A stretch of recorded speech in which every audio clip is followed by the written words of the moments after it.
तो बेटा नेक्स्ट जो अपना टॉपिक है वो है रोलिंग मोशन। बहुत ही ज़्यादा इंपॉर्टेंट टॉपिक है, डिटेल्ड में इस टॉपिक को पढ़ा जाएगा। ठीक है, कि कोई बॉडी है वो रोलिंग मोशन कैसे कर रही होती है।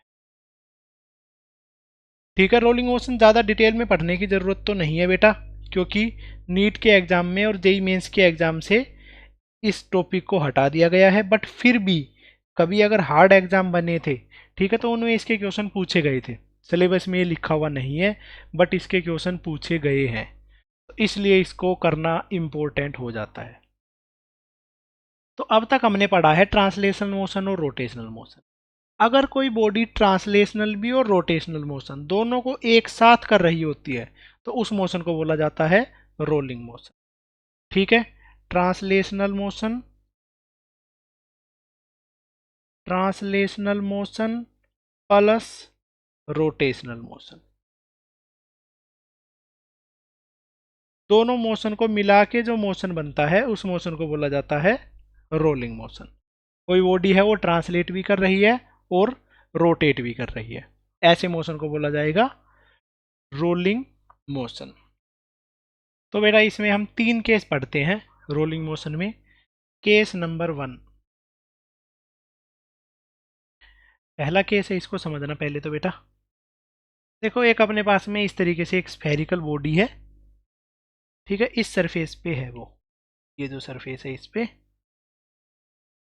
ओके, अब ये बॉडी है, इसका जो सेंटर ऑफ मास है, इसके पास में वेलोसिटी भी है, तो आगे की डायरेक्शन में वी वेलोसिटी से ट्रांसलेशन मोशन कर रहा है, साथ साथ में ओमेगा की एंगुलर स्पीड से ये घूम भी रही है।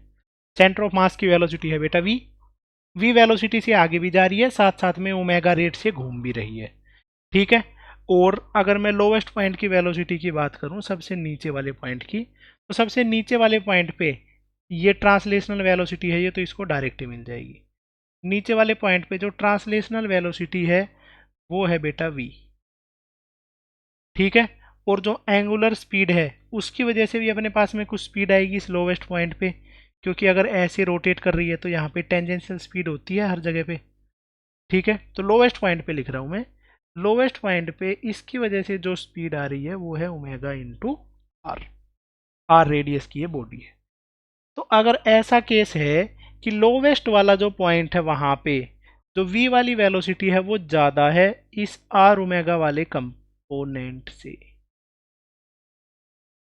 इसका मतलब क्या है कि जो लोवेस्ट पॉइंट है उसमें फॉरवर्ड डायरेक्शन में वेलोसिटी होगी। तो ऐसी केस में बोल लेते हैं कि ये जो बॉडी है ये रोलिंग करती हुई तो जाएगी, बट ये स्लिप भी होगी, और इसको बोला जाता है फॉरवर्ड स्लिपिंग, फॉरवर्ड स्लिपिंग। ये बॉडी है ये फॉरवर्ड डायरेक्शन में स्लिप करेगी भाई, इतना सा इसका सिनेरियो है। ठीक है, लोवेस्ट वाले पॉइंट पे आगे की तरफ v वेलोसिटी है, पीछे की तरफ ओमेगा आर, बट v ज़्यादा है as compare to omega R, तो नेट वेलोसिटी फॉरवर्ड डायरेक्शन में होगी। इस केस को बोला जाएगा फॉरवर्ड स्लिपिंग, ये बॉडी स्लिप करती हुई चलेगी। केस नंबर 2, अब पहला केस अगर फॉरवर्ड स्लीपिंग है तो दूसरा केस ऑब्वियस सी बात है बैकवर्ड स्लीपिंग होगा, बैकवर्ड स्लीपिंग। बॉडी है वो बैकवर्ड डायरेक्शन में स्लिप कर दे रही है।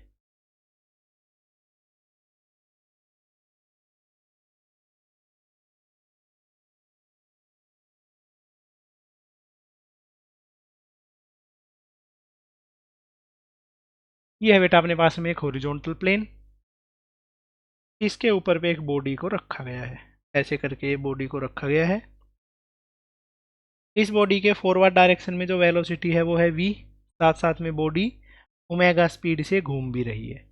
तो इस केस में क्या है कि ये जो v वाली वेलोसिटी है ये तो है कम, और जो ओमेगा आर की वजह से जो नीचे वाले पॉइंट पे कंपोनेंट बनता है वो है ज़्यादा, मतलब v से ज़्यादा है ओमेगा आर। तो इसमें जो नेट वेलोसिटी है, जो लोवेस्ट पॉइंट की नेट वेलोसिटी है, वो लेफ्ट डायरेक्शन में हो जाएगी। इसका मतलब क्या है कि omega R is more than V, इसको बोला जाता है बैकवर्ड स्लीपिंग। मतलब जो टायर है वो घूम तेज रहा है और आगे की तरफ थोड़ा थोड़ा बढ़ रहा है, तो इस केस को बोला जाएगा बैकवर्ड स्लीपिंग। इसका एग्जाम्पल ऐसे हो सकता है जैसे बेटा रेगिस्तान है, ठीक है, वहां पे या डेजर्ट में कहीं पे जाके अपनी कार फंस गई है, तो कार का जो टायर है वो रोटेट तो ज़्यादा कर रहा है बट आगे थोड़ा थोड़ा थोड़ा थोड़ा बढ़ रहा है, तो ऐसे केस में वो बैकवर्ड डायरेक्शन में स्लीपिंग कर रहा है। अगर बर्फ में कोई टायर फंस गया है, कार है कोई बर्फ में फंस गई है, तो उस केस में क्या हो रहा होता है? उसी को बोला जाता है बेटा फॉरवर्ड स्लीपिंग। जो कार है आगे की तरफ फिसलती हुई तो जा रही है, उसका टायर बहुत धीरे धीरे घूम रहा है, पर फिर भी वो ज़्यादा फिसलते हुए आगे की डायरेक्शन में जा रही है, तो इस केस को बोलेंगे फॉरवर्ड स्लीपिंग। तो ये होती है अपने पास में बैकवर्ड स्लीपिंग और फॉरवर्ड स्लीपिंग के केस। नेक्स्ट अपने पास में थर्ड केस कर रहे हैं, केस नंबर 3। केस नंबर 3 को समझो कि क्या है अपने पास में। केस नंबर 3 जो है बेटा वो है rolling without sleeping. Without sleeping ये अपने पास में इस तरीके का केस है जिसमें कोई कार है, वो कार रोटेट भी कर रही है और आगे की डायरेक्शन में भी बढ़ रही है और यूनिफॉर्मली बढ़ रही है। ऐसा नहीं है कि ऐसा तेज घूम रही है या स्लो घूम रही है ना, बिल्कुल जैसे जैसे घूम रही है वैसे वैसे ये आगे बढ़ती जा रही है। इसको बोलेंगे रोलिंग विदाउट स्लीपिंग। देखो इसमें क्या केस होता है, ये अपने पास में कोई टायर है, इसको हमने यूनिफॉर्म रोड पे रखा है, मतलब किसी भी लेवल रोड पे रखा है। v वेलोसिटी है जो सेंटर ऑफ मास की वेलोसिटी है और ओमेगा रेट से एंगुलरली ये रोटेट कर रही है, ठीक है। तो लोवेस्ट पॉइंट की अगर मैं बात करूं तो लोवेस्ट पॉइंट पे फॉरवर्ड डायरेक्शन में जो वेलोसिटी है वो v है, बैकवर्ड डायरेक्शन में जो वेलोसिटी है वो है r ओमेगा, और जो v है वो r ओमेगा के ही इक्वल है, ठीक है। तो इसका मतलब है कि लोवेस्ट पॉइंट पे जो नेट वेलोसिटी है वो जीरो होगी। इस केस को ही बोला जाता है रोलिंग विदाउट स्लीपिंग या फिर प्योर रोलिंग। इसका मतलब है जो नीचे वाला जो है पॉइंट, कार का जो यूनिफॉर्म रोड पे चल रही होती है, कोई भी कार या साइकिल है, उसका जो टायर है बेटा, वो टायर का जो नीचे वाला एंड है वो रोड के साथ में चिपक के चल रहा होता है, रोड के साथ में जम के चल रहा होता है, रोड के साथ में अटक जाता है ये वाला पॉइंट, उस मोमेंट पे रेस्ट पे होता है। जब भी कार चल रही होती है ये वाला जो मोमेंट है, ये वाला जो है वो रेस्ट पे रहता है। ऐसी केस को बोला जाता है रोलिंग विदाउट स्लीपिंग या फिर प्योर रोलिंग, ठीक है। प्योर रोलिंग में एक आपको डायग्राम दिखाता हूं जिससे कि आपको थोड़ा सा समझ में आ जाए। तो बेटा ये अपने पास में ये जो बॉडी है ये प्योर रोलिंग कर रही है, ठीक है। इसका जो लोवेस्ट वाला पॉइंट है उसकी वेलोसिटी जीरो रहती हुई आ रही है, मैं वेलोसिटी है उसको और दिखाता हूँ। लोवेस्ट पॉइंट पे जब पहुंचा तो उसकी वेलोसिटी जीरो हो गई है, हाईएस्ट और बाकी सब पॉइंट पे जो वेलोसिटी वेक्टर है वो हमें दिख रहा है, लोवेस्ट पॉइंट बिल्कुल रुकते हुए चल रहा है।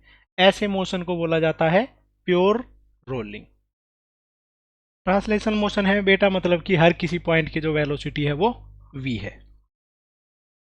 अगला जो है वो अपने पास में ओमेगा की स्पीड से रोटेट कर रहा है, इसका मतलब कि टेंजेंशियल डायरेक्शन में वेलोसिटी है वो बनेगी लोवेस्ट पॉइंट पे ऐसी बन जाएगी v, क्योंकि v is equal to R omega, pure rolling के केस में है।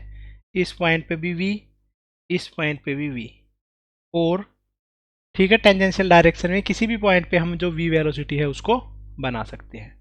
अब मैं लिखता हूं जो प्योर रोलिंग है, ये दोनों को मिला के जो बनता है ये है रोटेशनल,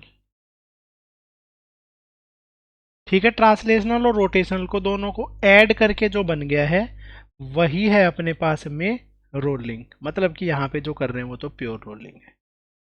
तो बेटा प्योर रोलिंग में लोवेस्ट पॉइंट की वेलोसिटी क्या बन जाएगी, जितनी लेफ्ट में है उतनी ही राइट में है, तो लोवेस्ट पॉइंट की वेलोसिटी जीरो, इस वाले पॉइंट की जो वेलोसिटी है वो बन गई है v, हाईएस्ट पॉइंट की जो वेलोसिटी बन गई है वो है 2v। तो ऐसे करके हमने जो वेलोसिटी है उनको लिख दिया है। इस वाले पॉइंट पे वेलोसिटी है वो लिखता हूँ बेटा, ऐसे है ये वेलोसिटी इस डायरेक्शन में v, लोवेस्ट पॉइंट पे v। दोनों का अब जो हम रिजल्टेंट निकालेंगे वो बन जाएगा √2v। इस वाले पॉइंट पे अगर मैं वेलोसिटी लिखना चाहूँ तो इस डायरेक्शन में है v, इस डायरेक्शन में है v, इन दोनों को मिला के जो नेट बनेगी वो। तो अब देखो इनका रिजल्टेंट लिख देते हैं। Parallelogram law of vector addition से ये आएगा, इसकी वेलोसिटी भी बन जाएगी √2v। ऐसे करके अपने पास में हर किसी पॉइंट की वेलोसिटी लिखी जा सकती है।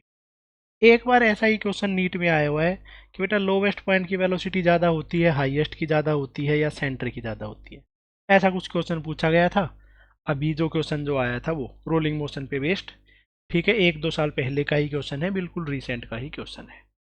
तो ये था बेटा प्योर रोलिंग के बारे में। अब देखो प्योर रोलिंग में अगर ये पार्टिकल है, इस पे मैं अगर कोई भी पॉइंट मार्क कर दूं, इस पॉइंट पे जो इस पॉइंट का जो पाथ होगा उसका पाथ कैसा होगा, तो उसका पाथ है, उसका नाम होता है साइक्लोइड पाथ। ठीक है, तो उसका जो पाथ है वो मैं दिखाता हूँ। ऐसा सा पाथ बनता है कोई भी पार्टिकल है उसका। ठीक है, तो इस तरीके का सा पाथ बनता है। तो बेटा जो ये पाथ है साइक्लोइड, इसको ड्रॉ कर लो और इसके बारे में लिख लो नोट करके। The path of one point on body doing pure rolling.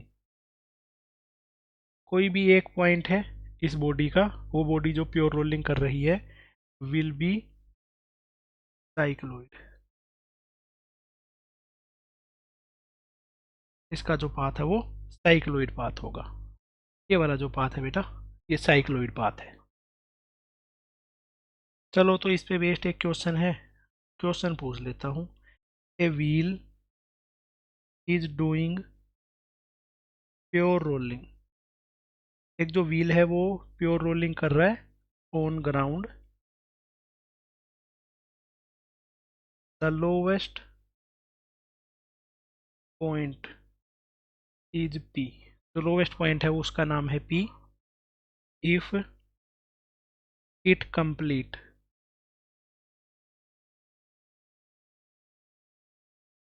अगर ये कंप्लीट कर लेता है हाफ ऑफ सर्कुलर मोशन, ये अगर आधा सर्कुलर मोशन कंप्लीट कर लेता है, देन फाइंड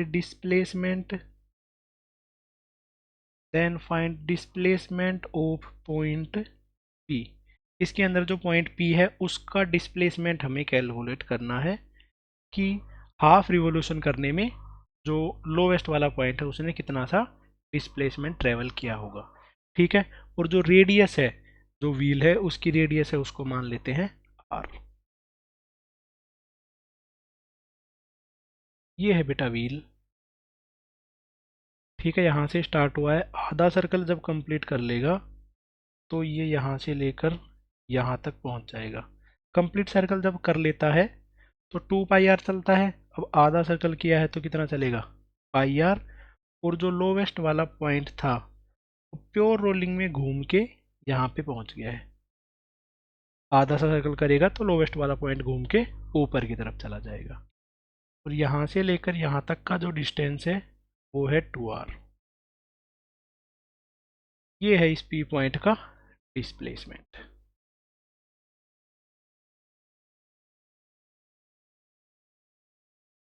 ये जो पी पॉइंट है उसका डिस्प्लेसमेंट बेटा ये हो जाता है। बस अब तो निकालना बिल्कुल आसानी है। तो डिस्प्लेसमेंट की वैल्यू देखो, ये अपने पास में एक राइट एंगल ट्राइंगल है जिसमें ये साइड है πr, ये साइड है 2r। तो हाइपोटेन्यूज निकाल लेना है राइट एंगल ट्राइंगल में। तो 2r का स्क्वायर प्लस πr का स्क्वायर, तो इसमें से आ जाएगा कॉमन अपने पास में, r कॉमन ले लेते हैं, r into √4 plus pi square. ये हो जाता है इस केस में डिस्प्लेसमेंट। तो बेटा नेक्स्ट लिखते हैं kinetic energy in pure rolling, कि भाई प्योर रोलिंग का मोशन कर रही हो कोई व्हील या फिर कोई भी स्फेरिकल बॉडी या सर्कुलर बॉडी, तो उसकी काइनेटिक एनर्जी कितनी सी होगी। तो लिखता हूं मैं kinetic energy in pure rolling.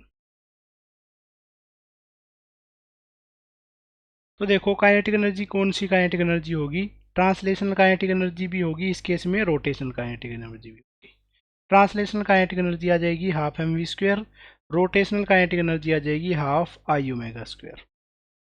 ठीक है, तो इसके अकॉर्डिंगली लिखा जा सकता है half M we square plus half, जो मोमेंट ऑफ इनर्शिया है उसको लिख सकते हैं रेडियस ऑफ गायरेशन की टर्म्स में एम के स्क्वायर, और ओमेगा को लिख सकते हैं we upon are.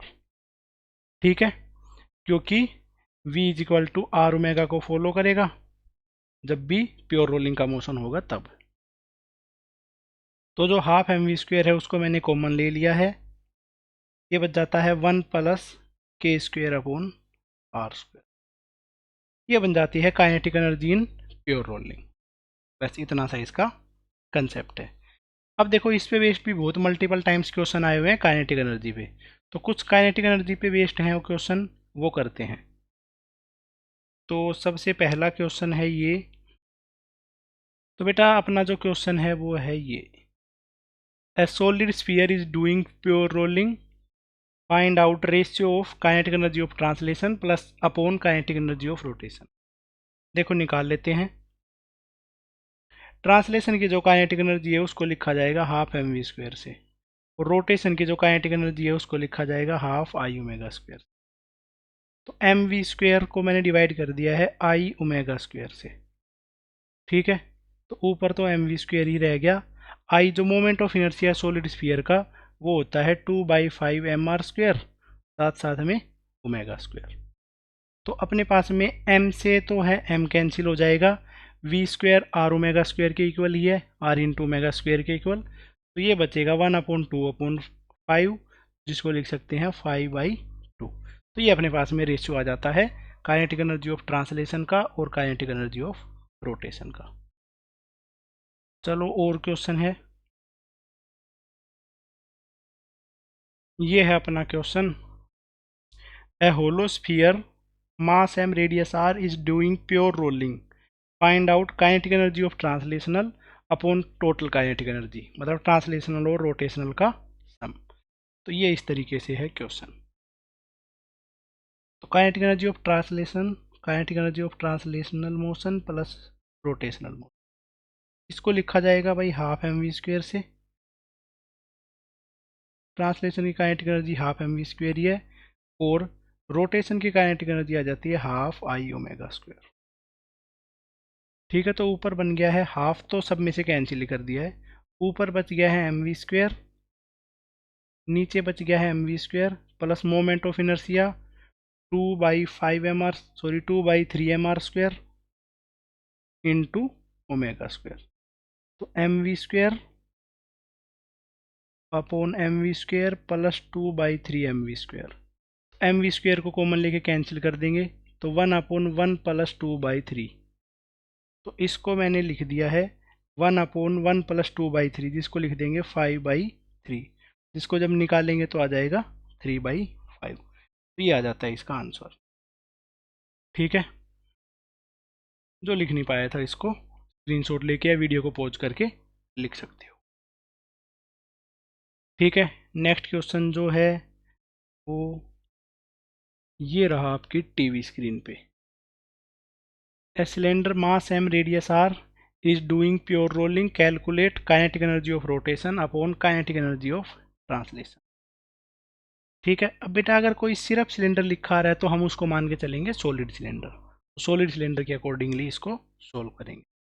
Kinetic energy of rotation upon kinetic energy of translation, rotation की काइनेटिक एनर्जी आती है हाफ आई ओमेगा स्क्वायर, और ट्रांसलेशनल की आती है half M we square. Half से हाफ कैंसिल आउट हो गया, मोमेंट ऑफ इनर्शिया लिखता हूँ मैं half M are square into omega square divided by M we square. ये वाला ये हाफ नहीं है, मोमेंट ऑफ इनर्शिया को हाफ एम आर स्क्वायर लिख। ठीक है, तो M C M cancel out हो गया, हाफ आर ओमेगा को लिख दिया है V square upon V square. तो इसका आंसर आ जाता है 1/2। ठीक है, ऐसे जो भी क्वेश्चन है उनको प्रैक्टिस करो बार बार, जिससे कि इन सब की कंसेप्ट्स में आपकी क्लियरिटी आ सके। अगला क्वेश्चन है वो लिखता हूँ, ये है बेटा question, A sphere having radius of gyration के एंड रेडियस आर, जो स्फीयर है उसकी रेडियस ऑफ गायरेशन के है और उसकी रेडियस है वो आर है। तो हमें निकालना है kinetic energy of rotation upon total kinetic energy. चलो अब इसको सोल्व कर लेते हैं। Kinetic energy of rotation upon total kinetic energy को लिखेंगे रोटेशन प्लस ट्रांसलेशनल। रोटेशनल की काइनेटिक एनर्जी आ जाएगी half I omega square, rotational की लिख दिया हाफ आई ओमेगा स्क्वायर और ट्रांसलेशनल की लिख दिया हाफ एम वी स्क्वायर। तो पहले तो हाफ से आप सारे कैंसिल आउट हो जाएंगे, I omega square upon I omega square plus m we square. Moment of inertia जो है उसको मैंने लिख दिया है एम के square omega square divided by m के square omega square plus m we square. M से एम कैंसिल हो गए हैं, k square omega square divided by k square omega square plus v square. V को मैं लिख सकता हूँ आर ओमेगा, तो के स्क्वायर ओमेगा स्क्वायर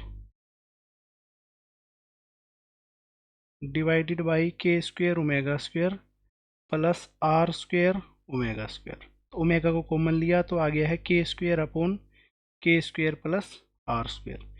ये आ गई है kinetic energy of rotation upon total kinetic energy जो है उसका रेशियो। तो k square upon k square plus r square.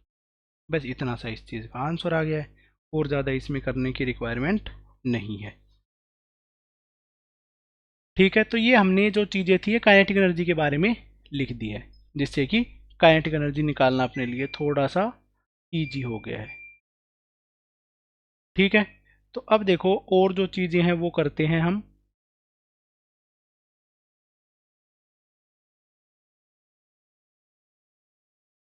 Next जो अपना टॉपिक है वो है डायनेमिक्स ऑफ रोलिंग मोशन। कोई भी रोलिंग मोशन है उसका डायनेमिक्स क्या है, मतलब कि उसमें फोर्स के बारे में लिखना, टॉर्क के बारे में लिखना, एक्सेलेरेशन के बारे में लिखना, ये सब हम चीज़ें करने वाले हैं प्योर रोलिंग वाले मोशन के अंदर। ठीक है, इंपॉर्टेंट चीज़ें हैं बेटा, थोड़ा सा ध्यान से समझ के इन सब चीज़ों को करना है, तब जाके अपने लिए ईजी हो जाएंगी चीज़।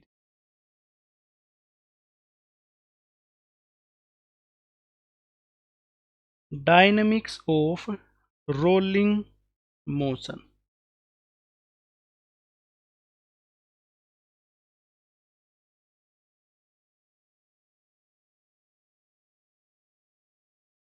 तो बेटा डायनेमिक्स ऑफ रोलिंग मोशन जब भी हमें अगर कभी सोल्व करना हुआ तो हम देखो किस तरीके से इनको सोल्व किया करेंगे।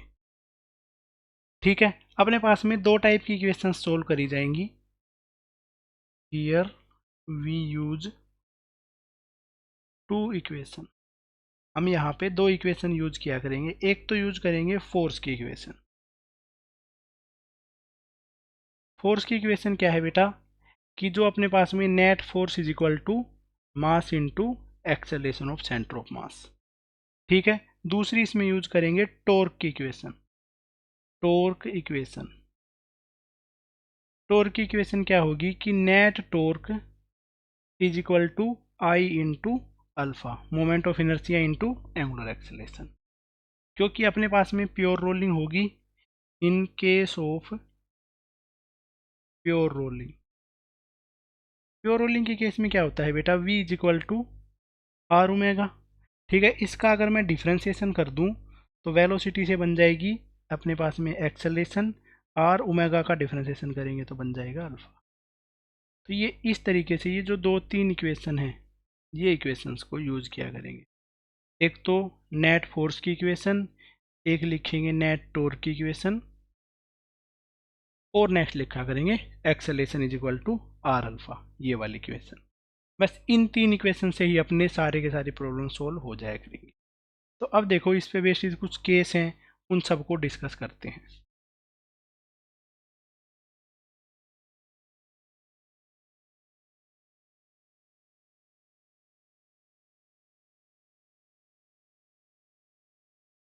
तो पहला जो हम केस करने वाले हैं वो है एटवुड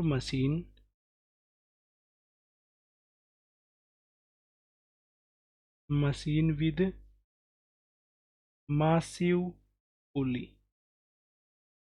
एटवुड मशीन का केस लेके चलेंगे जिसके अंदर में हमने एक मासिव पुली को लगाया हुआ है। ठीक है, and pulley having moment of inertia I and radius R. इस केस को हम डिस्कस करने वाले हैं कि इसकी जो एक्सेलेरेशन है वो कैसे निकलेगा, इसका टॉर्क, टेंशन, ये सब कितने कितने रहेंगे।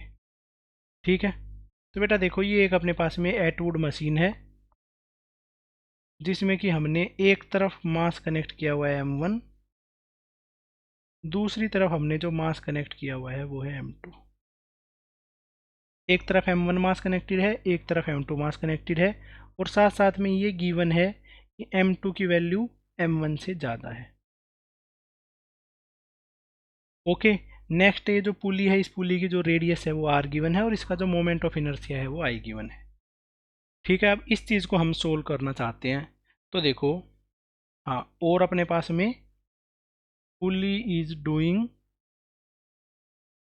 प्योर रोलिंग, और जो पुली जो है वो प्योर रोलिंग मोशन कंटिन्यू कर रही है। तो सबसे पहले m2 जो है उसका वेट रखेंगे जो कि होगा m2g, m1 है उसका वेट रखेंगे जो होगा m1g। फ्री बॉडी डायग्राम तो बनाना ही है। इस रस्सी में जो टेंशन आएगी वो होगी बेटा T1, इस रस्सी में जो टेंशन आएगी वो होगी T2, क्योंकि दोनों जो रस्सियाँ हैं दोनों में टेंशन अलग अलग आएगी, क्योंकि यहाँ पे ये फ्रिक्शन की वजह से जो पुली भी घूम पा रही है, जिसकी वजह से अलग अलग जगह पे अलग अलग टेंशन बन जा रही है। इधर पे जो टेंशन है वो है T1, यहाँ पे जो टेंशन मैं लिख रहा हूँ वो है T2। ठीक है, m2 ज़्यादा हैवी है तो m2 वाले का एक्सेलेरेशन होगा डाउनवर्ड में, m1 है वो मूव करेगा अपवर्ड में। ठीक है, और साथ साथ में इस तरीके से अल्फा रेट से एंगुलरली रोटेट भी कर रहा होगा, ऐसे इस डायरेक्शन में। ठीक है, जो क्लॉकवाइज सेंस ऑफ रोटेशन है उसमें भी। ठीक है, तो इस तरीके से अपने पास में जो डायग्राम है और जो सिचुएशन है वो बन जाएगी। अब हमें इस प्रॉब्लम को सोल्व करना है कि कैसे इस प्रॉब्लम को सोल्व किया जा सकता है। तो सोल्व करने के लिए एक तो फोर्स की इक्वेशन लगाएंगे, एक बेटा टॉर्क की इक्वेशन लगाएंगे। तो पहले मैं लिखता हूँ फोर्स इक्वेशन, कि फोर्स की इक्वेशन क्या क्या रहेंगी। ठीक है, तो सबसे पहले जो फोर्स की इक्वेशन है वो मैं लिखता हूँ इसके लिए m2 के लिए। ठीक है, m2 के लिए फोर्स की इक्वेशन लिख लेता हूँ। तो देखो बेटा m2 है जो उसका एक्सेलेरेशन तो डाउनवर्ड में है, तो नीचे की तरफ वाला फोर्स ज़्यादा होगा, तो m2g minus T is equal to इसका मास इंटू एक्सेलेरेशन। एक इक्वेशन बन गई है। इसकी इक्वेशन लिखूंगा तो ऊपर की तरफ एक्सेलेरेट कर रहा है, तो T2 माइनस m1g, ये बन गया है net force is equal to m1 into a. चलो ये भी लिख, फोर्स की इक्वेशन अपने पास में दोनों निकल के आ गई है। इतनी ही फोर्स की इक्वेशन होंगी। नेक्स्ट इक्वेशन लिखने वाला हूँ टॉर्क की इक्वेशन। टॉर्क की इक्वेशन को ध्यान रखना बेटा, टॉर्क यहाँ पे एक है, क्योंकि अब से पहले ज़्यादा कुछ टॉर्क के बारे में इक्वेशन नहीं लिखी है, इधर से ही हम स्टार्ट कर रहे हैं। तो बेटा नेट टॉर्क है उसकी वैल्यू आ जाती है moment of inertia into alpha. इस पुली पे लगने वाला नेट टॉर्क लिख रहे हैं। ठीक है, पुली जो है वो अपने पास में क्लॉकवाइज रोटेट कर रही है, तो जो T1 का टॉर्क है वो अल्फा को सपोर्ट करेगा, T2 का टॉर्क है वो ऐसे घुमाने का अपोज कर रहा है। ठीक है, तो बेटा T1 का जो टॉर्क है वो इसको क्लॉकवाइज ही घुमाएगा, तो T1 का टॉर्क क्या आ जाएगा इस पॉइंट ऑफ रोटेशन के अबाउट में, यहाँ से लेकर यहाँ तक का डिस्टेंस है r, T1 है यहाँ पे, तो perpendicular force into radius minus T2 into R. इसको माइनस इसलिए लिखा है क्योंकि ये अल्फा का अपोज कर रहा है। ठीक है, is equal to moment of inertia into, तो यहाँ से T1 माइनस T2, आर को कॉमन लेके राइट साइड में ले गया हूँ, आई अपॉन आर, और अल्फा जो है उसको मैंने लिख दिया है ए अपॉन आर। ठीक है, क्योंकि प्योर रोलिंग है तो उस केस में एक्सेलेरेशन को लिखा जा सकता है आर अल्फा, और अल्फा को लिखा जा सकता है ए अपॉन आर। तो यहाँ से बन गया है T1 minus T2 is equal to I upon are square into a. ये बन गई है अपने पास में टॉर्क की इक्वेशन थोड़ा सा सोल्व करने के बाद में। ऐसे करके 3 इक्वेशन बन गई, equation number 1, equation number 2 and equation number 3। अब इन तीनों इक्वेशंस को हम सोल्व करते हैं और एक्सेलेरेशन कैलकुलेट करते हैं। तो इसको सोल्व करना तो बिल्कुल आसान है। इक्वेशन नंबर 1, 2, 3 है जो तीनों, इनको ऐड कर देते हैं। एडिंग इक्वेशन नंबर 1, 2 एंड 3, 1, 2 और 3 को ऐड कर देते हैं। m2g minus t1 plus t2 minus m1g plus t1 minus t2। Left side है बेटा, उन सबको मैंने ऐड करके रख दिया है। इसकी भी लेफ्ट साइड, इसकी भी लेफ्ट साइड, इसकी भी लेफ्ट साइड। राइट साइड है, उसमें राइट साइड ऐड कर देते हैं। m2a plus m1a plus I upon are square into a. ठीक है। अब बेटा t1 से t1 कैंसिल आउट, t2 से t2 cancel out, m2g minus m1g। तो ये बन गया है m2g minus m1g। Right side में बन गया है m1 plus m2 plus I upon are square into a. यहाँ से मैं a की वैल्यू कैलकुलेट कर लेता हूँ, जो कि है m2g minus m1g upon m1 plus m2 plus I upon are square. ये बन जाता है इस केस में एक्सेलेरेशन। जो पुली है या जो ब्लॉक्स हैं उनका जो एक्सेलेरेशन होगा उसकी वैल्यू इतनी सी रहेगी। बस इतना सा हमें कैलकुलेट करना है। ठीक है, और तो ज़्यादा इसमें कुछ कैलकुलेट करने जैसा है ही नहीं। ठीक है, अगर ए की वैल्यू पता चल गई है तो अल्फ़ा भी कैलकुलेट किया जा सकता है। Alpha is equal to A upon R, basic R से डिवाइड करना है।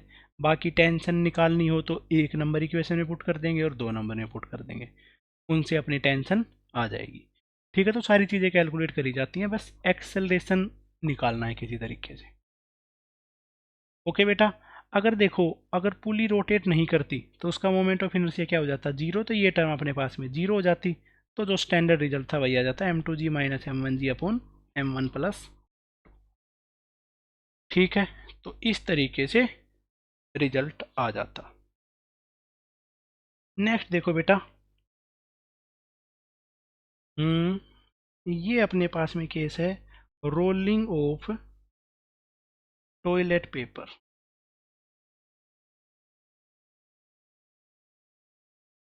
ठीक है, इस तरीके से इसको पढ़ा जाता है। अब इसका मैं पहले जो सिचुएशन है वो आपको दिखा देता हूँ। तो बेटा ये अपने पास में 2 टॉयलेट पेपर हैं। एक को ऊपर से डायरेक्टली गिराया जाएगा, दूसरा वाला है उसको हम आराम आराम से गिराएंगे। ठीक है, मतलब कि एक को सीधा गिराया जाएगा, एक को अनरोल करते हुए गिराएंगे। आराम आराम का तो कोई मतलब नहीं है। ठीक है, तो देखो बेटा, एक अनरोल होता हुआ गिर रहा है जो लेफ्ट साइड वाला है। ठीक है, तो जो लेफ्ट साइड वाला केस है ना, वही केस हम करने वाले हैं यहाँ पे। ठीक है, और इसमें रुको ज़रा, और थोड़ा सा इसमें सिनेरियो चेंज करके रखते हैं।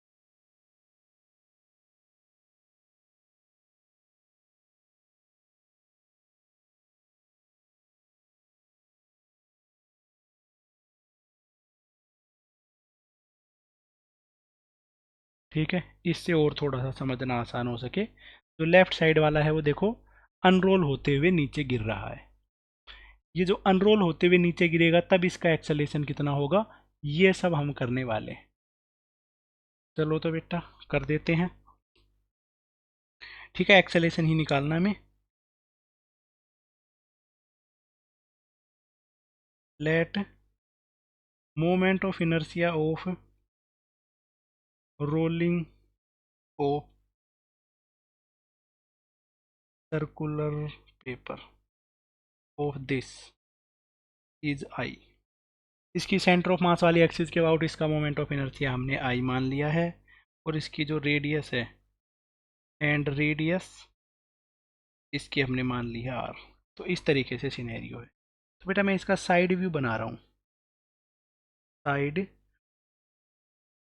साइड से अगर हम देखेंगे तो इसको ऐसे है, किसी भी मोमेंट पे ऐसा सा नज़र आएगा। देखो इतना सा ये अनरोल हो चुका है, इससे ज़्यादा घूमते हुए नीचे जा रहा है अनरोल होते हुए। तो इसका फ्री बॉडी डायग्राम बनाना तो बिल्कुल आसान है। इस रस्सी में ऊपर की तरफ में टेंशन टी आ रही होगी, टेंशन को लिख दिया मैंने। नीचे की तरफ में इसका जो वेट है वो mg होगा। नीचे की डायरेक्शन में इसका जो एक्सेलरेशन है वो a होगा, और साथ साथ में इस तरीके से ये अनरोल होता हुआ अल्फ़ा के रेट से नीचे भी गिरता जाएगा। ऐसा अपने पास में ये सिनेरियो है।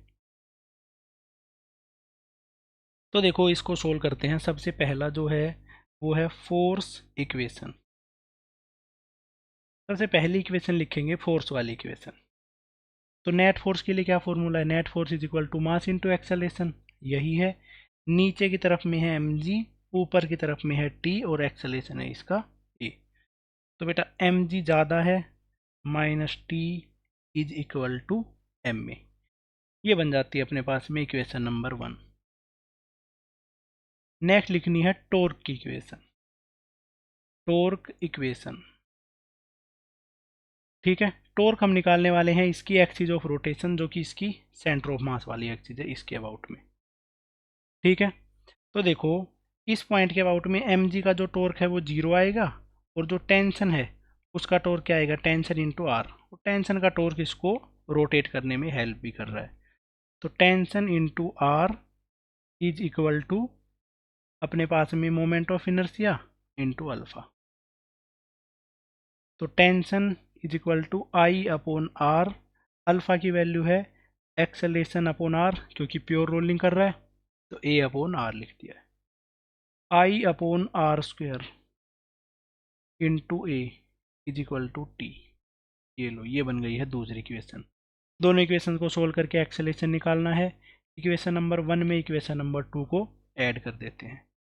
एडिंग इक्वेशन नंबर 1 एंड 2, तो mg minus T plus T is equal to ma plus I upon are square into ए।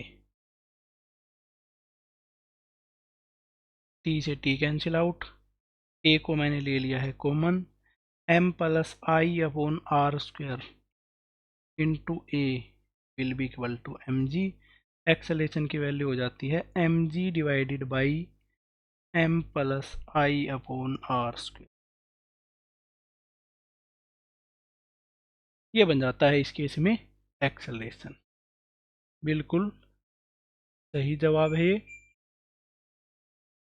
इससे ज़्यादा इसमें और कुछ करने की रिक्वायरमेंट है ही नहीं। एक्सेलेरेशन अगर आ गया है तो टेंशन भी निकाली जा सकती है। अब इसका एंगुलर एक्सेलेरेशन है वो भी निकाला जा सकता है। बाकी कोई भी चीज़ पूछी जाए सब कुछ इसका निकाला जा सकता है, कोई इसमें दिक्कत वाली बात है ही नहीं। चलो तो और इस पे बेस्ड जो क्वेश्चन है वो करते हैं।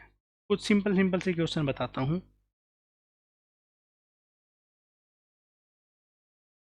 एक अपने पास में एक सॉलिड स्फीयर है इस तरीके से।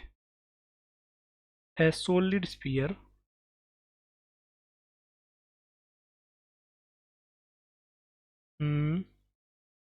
On floor. एक सॉलिड स्फीयर इस फ्लोर पे रखा हुआ है कि बेटा इस डायरेक्शन में जो एक्सेलेरेशन है वो है 4 मीटर पर सेकंड स्क्वायर। टेंजेंशियल एक्सेलेरेशन है 4, और इसकी जो रेडियस है वो है 2 मीटर, ठीक है। It is doing pure rolling. ये जो कर रहा है ये कर रहा है pure rolling. Find its angular acceleration. इसका जो एंगुलर एक्सेलरेशन है वो हमें कैलकुलेट करना है। अगर बेटा प्योर रोलिंग कर रहा है तो ये इस इक्वेशन को फॉलो करेगा। A is equal to R alpha, acceleration की वैल्यू है 4 मीटर पर सेकंड स्क्वायर, आर की वैल्यू है 2 मीटर, अल्फा निकालना है। तो 4 से जब 2 को डिवाइड करूंगा तो अल्फा की वैल्यू आ जाएगी 2 रेडियन पर सेकंड स्क्वायर। तो इस तरीके से एंगुलर एक्सेलरेशन निकाला जा सकता है। चलो ये चीज़ तो तुम्हें आती है, बहुत बढ़िया बात है। अगला एक और क्वेश्चन बताता हूँ, उसमें और कैलकुलेट करके बताना। अपने पास में एक इस तरीके से रोड है, ठीक है। इस पॉइंट पे हिंज कर रखा है, इस पॉइंट के अबाउट में रोटेट करेगी। जो रोड है उसकी लेंथ है बेटा एल, ठीक है। और रोड के अंदर में 3-4 कुछ पॉइंट हैं। जो हिंज वाला पॉइंट है उसको मैं एच लिख देता हूँ, सेंटर ऑफ मास वाला पॉइंट है वो सी, और इधर वाला पॉइंट है वो है ई, ठीक है। If road has length L, road है उसकी लेंथ है L, and it is hinged at left hand, left hand के अबाउट में इसको हिंज कर रखा है और फ्री टू रोटेट है।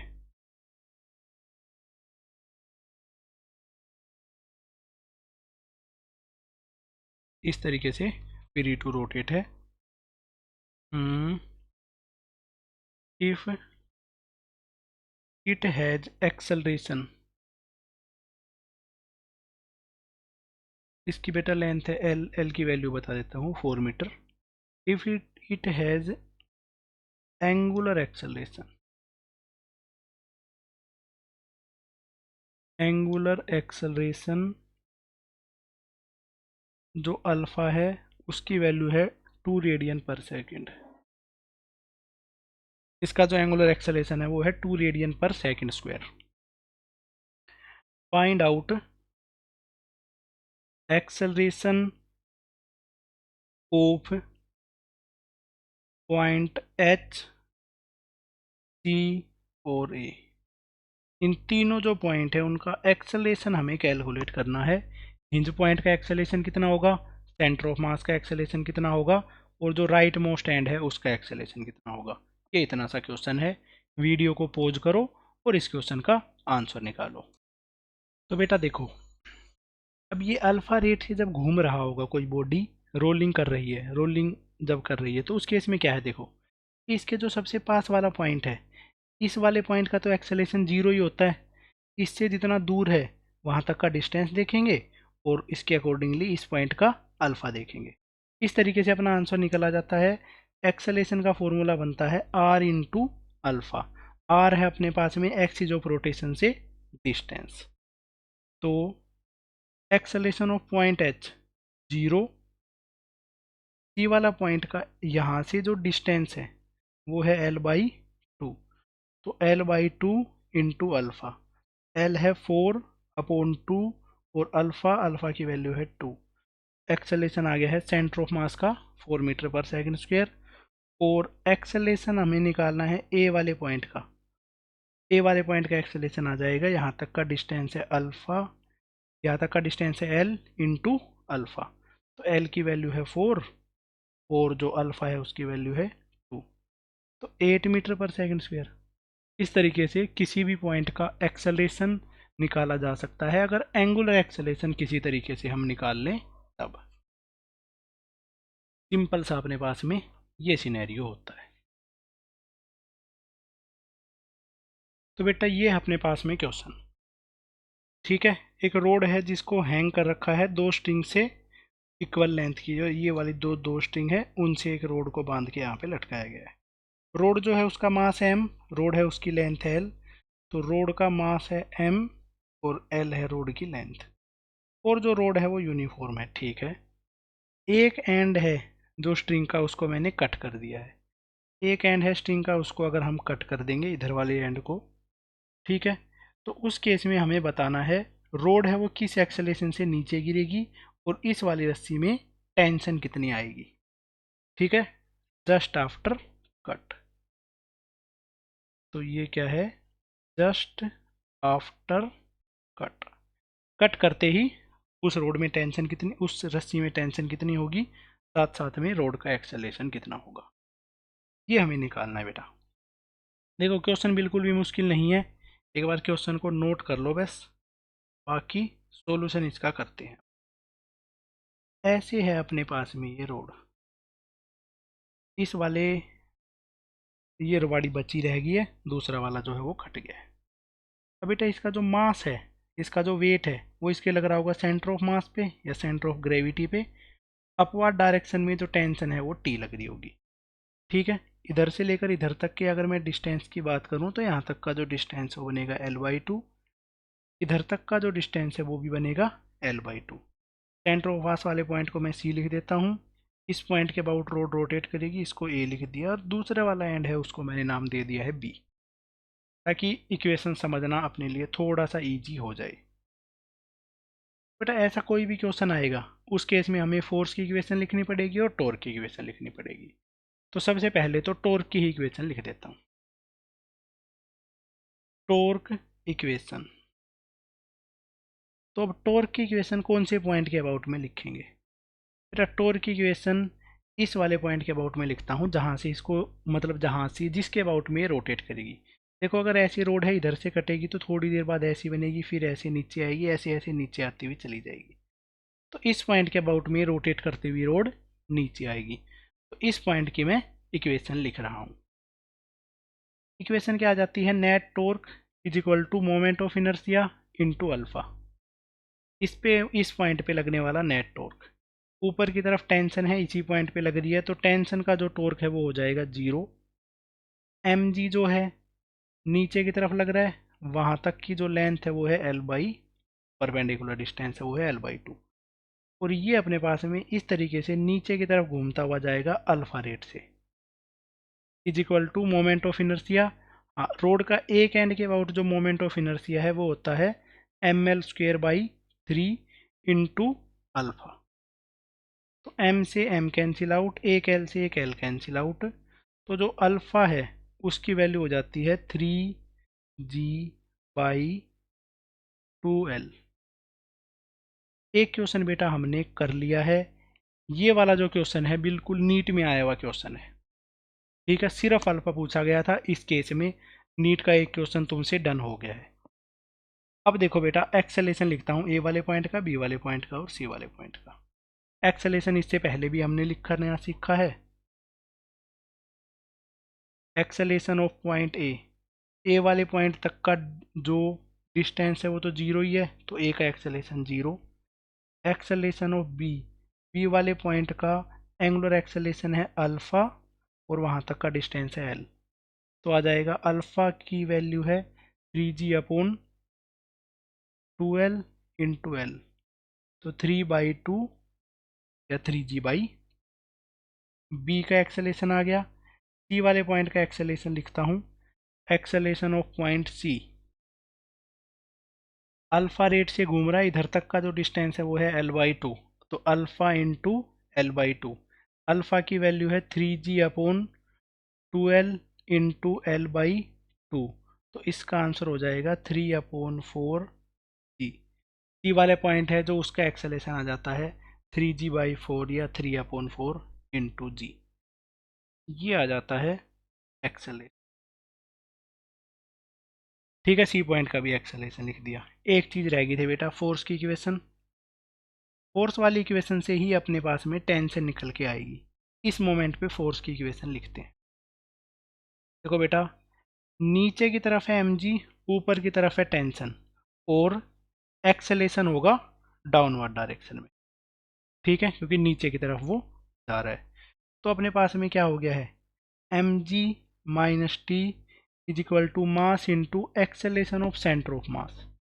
सेंटर ऑफ मास वाला पॉइंट बेटा सी ही है, तो सी वाले पॉइंट का ही एक्सेलेशन यहाँ पे यूज किया जाएगा। तो आ जाएगा mg minus T is equal to mass, centre of mass का एक्सेलेशन आया था 3/4g। टेंशन की वैल्यू निकालेंगे, mg माइनस 3/4 mg, तो इसका आंसर बच जाता है mg/4। तो जो टेंशन आती है इस स्ट्रिंग में जस्ट कट करते ही, उसकी वैल्यू हो जाती है mg/4।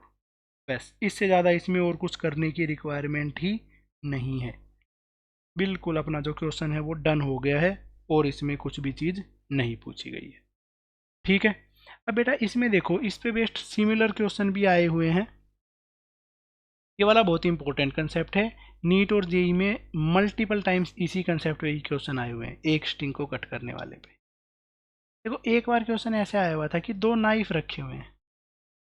ठीक है, इस तरीके से एक नाइफ है, एक नाइफ है, उसको ऐसे रखा हुआ है। उन दोनों नाइफ के ऊपर में एक रोड रखी हुई है। अगर मैं एक नाइफ को हटा देता हूँ, ठीक है, यार क्या इस वाले नाइफ को मैंने हटा दिया, तो ये नीचे की तरफ में इस पे फ्री बॉडी डायग्राम ऐसा बनेगा बेटा। इस वाले पॉइंट पे नॉर्मल एक्ट कर रहा होगा, उधर का नॉर्मल ख़त्म हो गया। अगर इसको मैं एकदम से हटा देता हूँ तो इसका एक्सेलरेशन कितना बनेगा, तो इसका एक्सेलरेशन बनेगा 3g/2l। इस पे लगने वाला जो नॉर्मल है वो बन जाएगा mg/4, क्योंकि इससे ऊपर केस में टेंशन इतना बना है। तो चाहे ये पूछ ले acceleration of centre of mass 3g/2, ठीक है। तो इनमें से कोई भी चीज़ पूछी जाए तो वो सारी की सारी चीज़ आपको निकालनी आनी चाहिए। 3/4g है एक्सेलरेशन ऑफ सेंटर ऑफ मास। तो इस तरीके से इनमें कुछ भी चीज़ पूछी जाए तो वो आपको याद रखनी है, क्योंकि ऐसे क्वेश्चन बहुत सारे हैं अपने पास में, जैसे ये क्वेश्चन था ऐसा ही, ठीक है।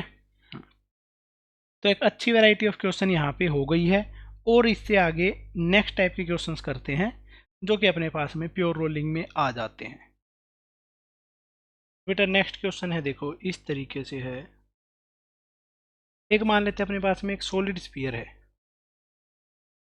ये है एक सॉलिड स्फीयर, ठीक है। ये ऐसी किसी सरफेस पे रखा हुआ है और ये है इसका सेंटर, इसकी जो रेडियस है वो है r, ओके। और इस पे हमने इसके हाईएस्ट पॉइंट पे हमने एक F फोर्स लगा दिया, बिल्कुल टेंजेंशियल डायरेक्शन में, सबसे ऊपर वाले, ठीक है। ये देखो यहाँ पे F फोर्स है हमने अप्लाई कर दिया है सबसे हाईएस्ट पॉइंट पे। तो इस केस में हमें निकालना है कि कितने फोर्स की रिक्वायरमेंट है इसको प्योर रोलिंग करवाने के लिए, कितने फ्रिक्शन की रिक्वायरमेंट है इसको प्योर रोलिंग करवाने के लिए। ये अपने पास में है क्वेश्चन, ठीक है। तो बेटा स्टेटमेंट की टर्म्स में भी इसको लिख दिया है। एक स्फीयर है जिसका मास m है, रेडियस r है, यूनिफॉर्म स्फीयर है, सरफेस पे रखा हुआ है। इसको हमें कितने फोर्स की रिक्वायरमेंट होगी इसको प्योर रोलिंग करवाने के लिए, ठीक है। तो ऐसा मान लेते हैं बेटा F फोर्स इसके ऊपर में लगा है, जिसकी वजह से इस डायरेक्शन में a एक्सेलरेशन से ये स्फीयर चल रहा होगा। लोवेस्ट पॉइंट है उस पर फ्रिक्शन ऐसा मान लेते हैं कि इस डायरेक्शन में लग रहा है, ये हमने अज्यूम किया है, लेट किया है, ठीक है। और साथ साथ में क्योंकि प्योर रोलिंग कर रहा है तो अल्फा रेट से घूम भी रहा है, अल्फा के एंगुलर एक्सेलरेशन से घूम भी रहा है, ठीक है। तो बस इस चीज़ को हमें सोल्व करना है, क्योंकि बेटा प्योर रोलिंग कर रहा है तो अपने पास में एक चीज़ तो ये आ गई है कि एक्सेलरेशन जो है उसको हम आर अल्फा से लिख सकते हैं, ठीक है। पहली मैं फोर्स की इक्वेशन बना रहा हूँ, फोर्स इक्वेशन, फोर्स की इक्वेशन क्या है भाई, इस पे लगने वाला जो नेट फोर्स है वो मास इंटू एक्सेलरेशन के इक्वल होगा। तो राइट डायरेक्शन में एफ लग रहा है, लेफ्ट डायरेक्शन में फ्रिक्शन लग रहा है, और राइट डायरेक्शन में ही एक्सेलरेशन है।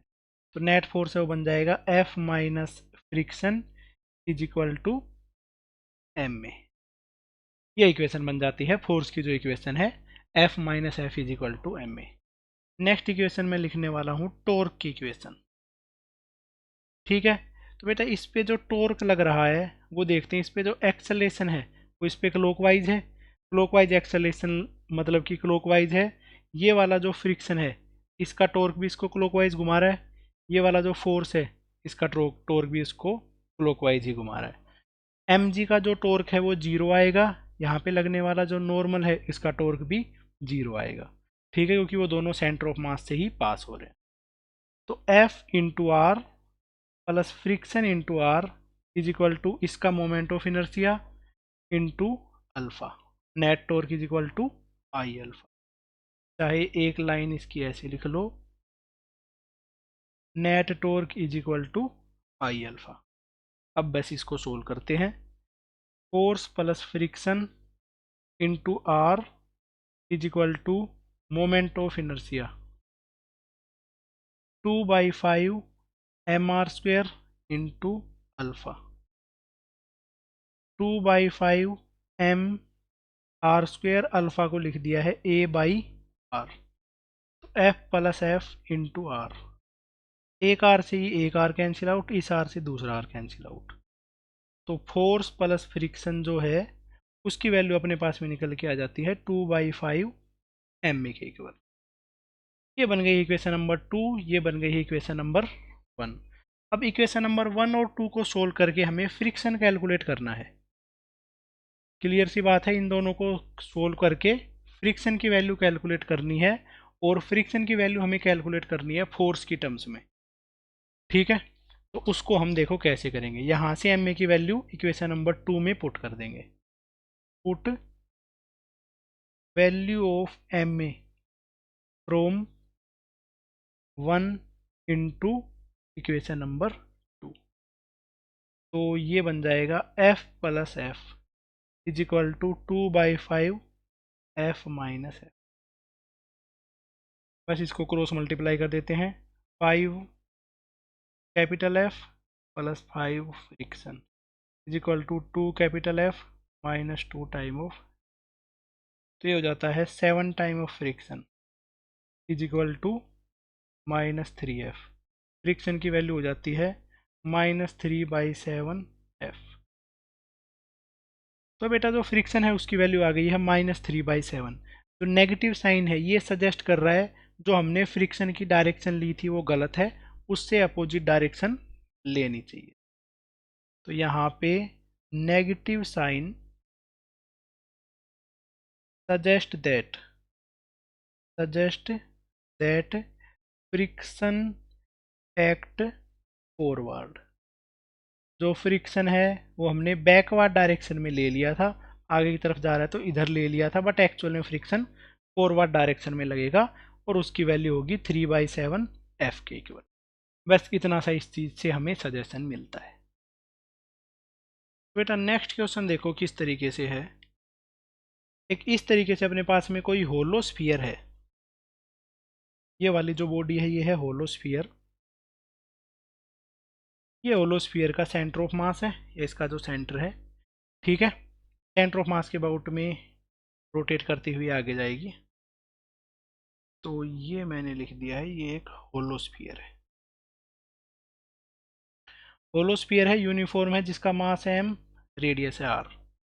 तो मैं यहाँ से सेंटर से कितना ऊपर फोर्स लगाऊं, एफ फोर्स सेंटर से कितना ऊपर लगाऊं कि ये बॉडी बिना फ्रिक्शन के भी प्योर रोलिंग स्टार्ट कर दे। ठीक है, ये अपने पास में question. What must be the value of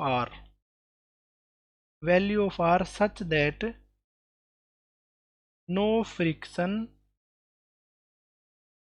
is required for pure rolling. जो स्मॉल आर का डिस्टेंस है वो कितना हो किस बॉडी को फ्रिक्शन के बिना भी प्योर रोलिंग स्टार्ट कर दे। तो इसके जो लोवेस्ट पॉइंट पे जो फ्रिक्शन लग रहा है इस पे, उसकी वैल्यू है हमने 0 ही मान ली है। तो अब इससे इस क्वेश्चन को हमें सोल्व करना है। ठीक है, तो बेटा देखो मान लेते हैं आगे की डायरेक्शन में इसका एक्सेलेरेशन है, और इस तरीके से बॉडी अल्फा रेट से घूम रही है। ठीक है, तो ऐसा कोई भी क्वेश्चन आएगा, एक तो लिखेंगे फोर्स की इक्वेशन, एक लिखेंगे टॉर्क की इक्वेशन। ठीक है, फोर्स वाली इक्वेशन लिखता हूं मैं। फोर्स वाली इक्वेशन क्या है कि इस पे लगने वाला नेट फोर्स है मास इंटू एक्सेलेरेशन। इस पे नेट फोर्स इस डायरेक्शन में सिर्फ एफ लग रहा है, और फ्रिक्शन तो इस पे 0 ही है। तो एफ की वैल्यू क्या आ गई है एम ए। एक इक्वेशन तो ये आ गई है। नेक्स्ट हमें निकालनी है टॉर्क की इक्वेशन। तो टॉर्क की इक्वेशन देखो क्या है, इस पे लगने वाला जो नेट टॉर्क है वो क्या हो जाएगा, इसका moment of inertia into alpha. इस पे लगने वाला जो टॉर्क है, फ्रिक्शन का तो टॉर्क है ही नहीं, एम जी का जो टॉर्क है वो भी 0 आएगा। ऊपर की तरफ का जो टॉर्क है वो भी अपने पास में 0 ही आएगा। ठीक है, मतलब जो नॉर्मल का जो टॉर्क है वो भी 0 आएगा। तो इधर पे अपने पास में जो ये फोर्स है इसका टॉर्क बताना है सिर्फ। तो इसका टॉर्क आ जाएगा एफ इंटू यहाँ का परपेंडिकुलर डिस्टेंस है वो आर है, is equal to moment of inertia. Moment of inertia hollow sphere है तो 2/3 mr² इंटू अल्फा। ये वाला है अपने पास में कैपिटल आर। ठीक है, तो वही ये है इक्वेशन। अभी इसको और थोड़ा सा सोल्व कर देता हूँ। चलो, F into small R is equal to 2/3 mr², और अल्फा की वैल्यू है a अपॉन आर। एक आर से एक आर कैंसिल आउट, तो यहाँ पे इसकी वैल्यू हो जाती है 2/3 ma r is equal to F into R. ठीक है, इधर से एम ए की वैल्यू निकाल लेता हूं मैं। M A 3/2 F R upon R. ठीक है भाई, इसको मैंने बोल दिया है इक्वेशन नंबर 2। इक्वेशन नंबर 1 को एम ए के टर्म्स में लिख दिया है, 2 को भी एम ए के टर्म्स में लिख दिया। अब इक्वेशन नंबर 1 और 2 को सोल्व कर देते हैं। Solving equation number 1 and equation number 2। तो 3/2 एफ आर अपॉन आर, ये भी एम में है वो भी एम में है, इज इक्वल टू एफ। यहाँ से स्मॉल आर की वैल्यू आ जाती है 2/3 कैपिटल आर। ऐसे करके रीअरेंज करके ही सारी वैल्यूज निकाली जा सकती हैं। तो जो स्मॉल आर है हमें 2/3 आर डिस्टेंस पे अप्लाई करना पड़ेगा, जिसकी वजह से कि इस बॉडी का जो रोलिंग मोशन है उसको कंटिन्यू रखने के लिए फ्रिक्शन की रिक्वायरमेंट ना हो सके। ठीक है, हाँ बेटा, इस चीज़ का ध्यान रखना कि कैसे करके इक्वेशंस को रीअरेंज किया जा रहा है। अगर एक्सेलेरेशन की रिक्वायरमेंट नहीं है तो एम ए की वैल्यू को एम ए की वैल्यू में पुट करके ही सोल्व करना पड़ेगा, या और कोई तरीका भी लगा सकते हो, डिवाइड करके रीअरेंजमेंट, कैसी भी रीअरेंजमेंट पूछी जा सकती है तो उसके अकॉर्डिंगली ही क्वेश्चंस को सोल्व किया जा सकता है। ठीक है, अब स्मॉल आर की वैल्यू आ गई है तो हम टॉर्क, फ्रिक्शन सब कुछ हम निकाल सकते हैं जो भी इसमें चीज़ पूछी जाए तो। नेक्स्ट क्वेश्चन है, देखो बेटे, for a ring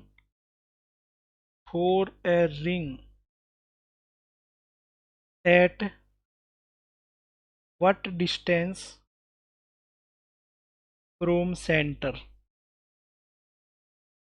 the force is applied। Ring में कितने डिस्टेंस पे मैं फोर्स को अप्लाई करूं such that it will start pure rolling on smooth surface.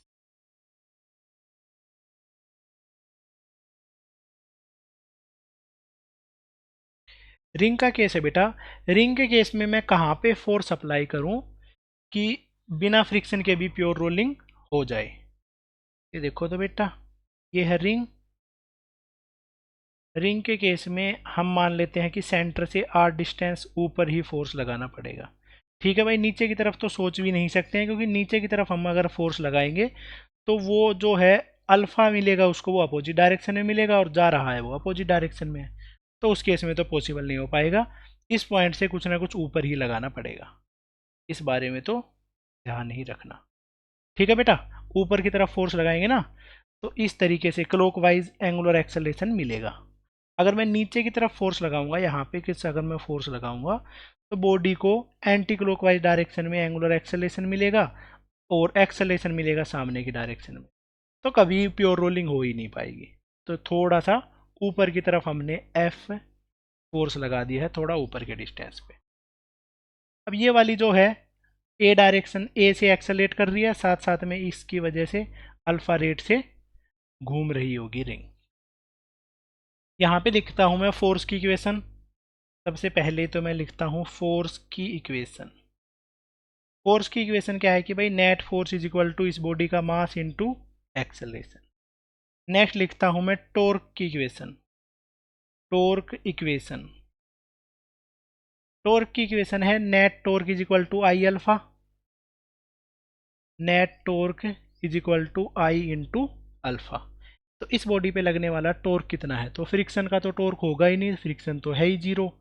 तो इस फोर्स का जो टॉर्क है वो ही इसको रोटेट करवा रहा है। तो इसका जो फोर्स है वो है F into R is equal to moment of inertia M R square. Alpha की वैल्यू है ए बाई आर। तो एक आर से एक आर कैंसिल आउट, तो राइट साइड बन जाती है एम ए, एक आर बचता है उसको मैं लेफ्ट में लिया। ये बन गई है इक्वेशन नंबर 2। तो इक्वेशन नंबर 1 और इक्वेशन नंबर 2 को इक्वेट कर देते हैं। M A to M A है from equation number 1 and equation number 2। तो F is equal to F R upon capital R. F से F cancel out, small R की value हो जाती है कैपिटल आर। तो सेंटर से स्मॉल आर, मतलब कि सेंटर से कैपिटल आर डिस्टेंस पे ही हमें फोर्स लगाना पड़ेगा। इसका मतलब है रिंग के केस में मुझे जो टॉप है वहाँ पे फोर्स लगाना पड़ेगा, ताकि बिना फ्रिक्शन के भी प्योर रोलिंग हो सके। The force must be applied at top of year, top of ring, जो रिंग है उसके टॉप पे हमें फोर्स लगाना पड़ेगा। ये बन जाता अपने पास में आंसर। चलो बेटा और क्वेश्चन करते हैं इस पे वेस्ट, ठीक है। ओके, चलो एक क्वेश्चन है, ए सॉलिड स्फीयर, एक सॉलिड स्फीयर है जिसका मास एम, रेडियस आर है, साथ साथ में यूनिफॉर्म भी है, is placed on smooth surface. उसको मैंने स्मूथ सरफेस के ऊपर में रखा हुआ है, ठीक है। द एक्सेलरेशन, इसका एक्सेलरेशन क्या होगा, ऑफ स्फीयर, एक्सेलरेशन स्फीयर का क्या होगा, इफ फोर्स जो एफ है is applied at 7/5 R from ground, कि मैं ग्राउंड से 7/5 आर डिस्टेंस पे फोर्स अप्लाई करूं, तब उसका एंगुलर एक्सेलरेशन या उसका एक्सेलरेशन क्या होगा। एक्सेलरेशन बताना है, एक्सेलरेशन नहीं है बेटा, एंगुलर एक्सेलरेशन बताना है, क्योंकि एक्सेलरेशन तो एम वो आ जाएगा फोर्स अपॉन मास से ही आ जाएगा। The angular acceleration, angular acceleration बताना बेटा, नॉर्मल एक्सेलरेशन की तो कोई दिक्कत वाली बात ही नहीं है, क्योंकि स्मूथ सरफेस पे रखा है, एक एफ फोर्स लगा है, ए एक्सेलरेशन आ जाएगा फोर्स अपॉन मास, ठीक है। एंगुलर एक्सेलरेशन ही इंपॉर्टेंट है, उसी को ही निकाल रहे हैं। चलो ये रखो, एक स्फीयर है स्मूथ सरफेस पे रखा हुआ है, ठीक है। ग्राउंड से 7/5 आर डिस्टेंस पे हमने फोर्स लगाया है, तो 7/5 आर है, इसको कैसे लिखा जा सकता है। 7/5 आर का मतलब है बेटा आर प्लस 2/5 आर, ऐसे लिखा जा सकता है। इतना सा जो डिस्टेंस है वो हो गया है आर, और आर से भी कितना ऊपर फोर्स लगा है 2/5 आर, ये लगा दिया है एफ फोर्स। अब इस फोर्स की वजह से ये ऐसे कुछ करके घूम रहा होगा अल्फा रेट से। इस केस में मैं अल्फा मुझे निकालना है, तो लिख लो टॉर्क की equation, torque is equal to I alpha, यहाँ पे जो टॉर्क लगेगा इस पॉइंट के अबाउट में, यहाँ से force into 2/5 R is equal to moment of inertia. Solid sphere है, सॉलिड स्फीयर का जो मोमेंट ऑफ इनर्शिया है वो क्या होता है 2/5 M R square into alpha A by, sorry alpha ही तो निकालना है, अल्फा को तो रखना ही पड़ेगा। तो 2/5 से 2/5 कैंसिल आउट, एक आर से R cancel out, F upon M R, alpha की वैल्यू बन जाती है एफ अपॉन एम आर। ये हो जाता है वो एंगुलर एक्सेलेरेशन जिसको लगाने की रिक्वायरमेंट है, जिसकी वजह से मोज करता हुआ चलेगा, मतलब मोज करता हुआ तो नहीं चलेगा बट चल तो जाएगा ही थोड़ा बहुत तो ये अपने पास में है बेटा क्वेश्चन। ओके चलो और देखो, और कुछ क्वेश्चंस भी करते हैं, फ्रिक्शन वाले जो कंसेप्ट है इसी पे बेस्ड एक दो क्वेश्चन और करते हैं, एक क्वेश्चन और करते हैं, उसके बाद में अगला कंसेप्ट स्टार्ट करेंगे।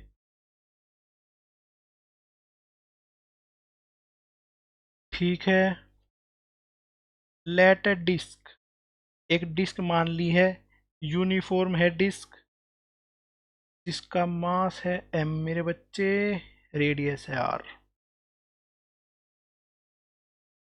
इज प्लेस्ड ऑन ग्राउंड, जो डिस्क है उसको ग्राउंड पे रखा गया है। A force capital F is applied at top of disc, disc के टॉप पे एक कैपिटल एफ फोर्स अपने अप्लाई कर दिया है। Find out friction required for, इसमें फ्रिक्शन की कितनी रिक्वायरमेंट होगी for pure rolling, pure rolling. इसको अगर हमें प्योर रोलिंग करवाना है तो कितने से फ्रिक्शन की रिक्वायरमेंट होगी, ये है अपने पास में क्वेश्चन। तो देखो बेटा इस क्वेश्चन को करते हैं। एक है अपने पास में डिस्क, जिसको मैंने किसी ऐसी सरफेस पे रखा है और डिस्क के टॉप पे एक एफ फोर्स अप्लाई हो रखा है। ठीक है, फ्रिक्शन की कितनी रिक्वायरमेंट है इसको प्योर रोलिंग करवाने के लिए। फ्रिक्शन मान लेते हैं पीछे की डायरेक्शन में है, लेट हमने कर लिया है, और इसकी वजह से आगे की तरफ एक्सेलेरेशन हो जाएगा, अल्फा रेट से घूम रही होगी। क्वेश्चन को बिल्कुल चुटकियों में कर देते हैं बेटा, देर नहीं लगानी है। सबसे पहला अपना पास में काम क्या होगा कि भाई फोर्स की इक्वेशन लिखना। Force equation, net force is equal to mass into acceleration, right direction में एफ, लेफ्ट डायरेक्शन में है फ्रिक्शन, तो F minus F is equal to इस बॉडी का mass into acceleration. Okay, next हमें लिखना है टॉर्क की इक्वेशन। टॉर्क की इक्वेशन क्या है कि भाई net torque is equal to moment of inertia into alpha. Net torque आ जाएगा, इस तरीके से अल्फा घूम रहा है, ये फोर्स भी घुमाएगा, फ्रिक्शन भी उसको क्लॉकवाइज ही घुमा रहा है। F into R plus friction into R is equal to moment of inertia M R square by 2, और अल्फा की वैल्यू हो जाएगी ए बाई आर।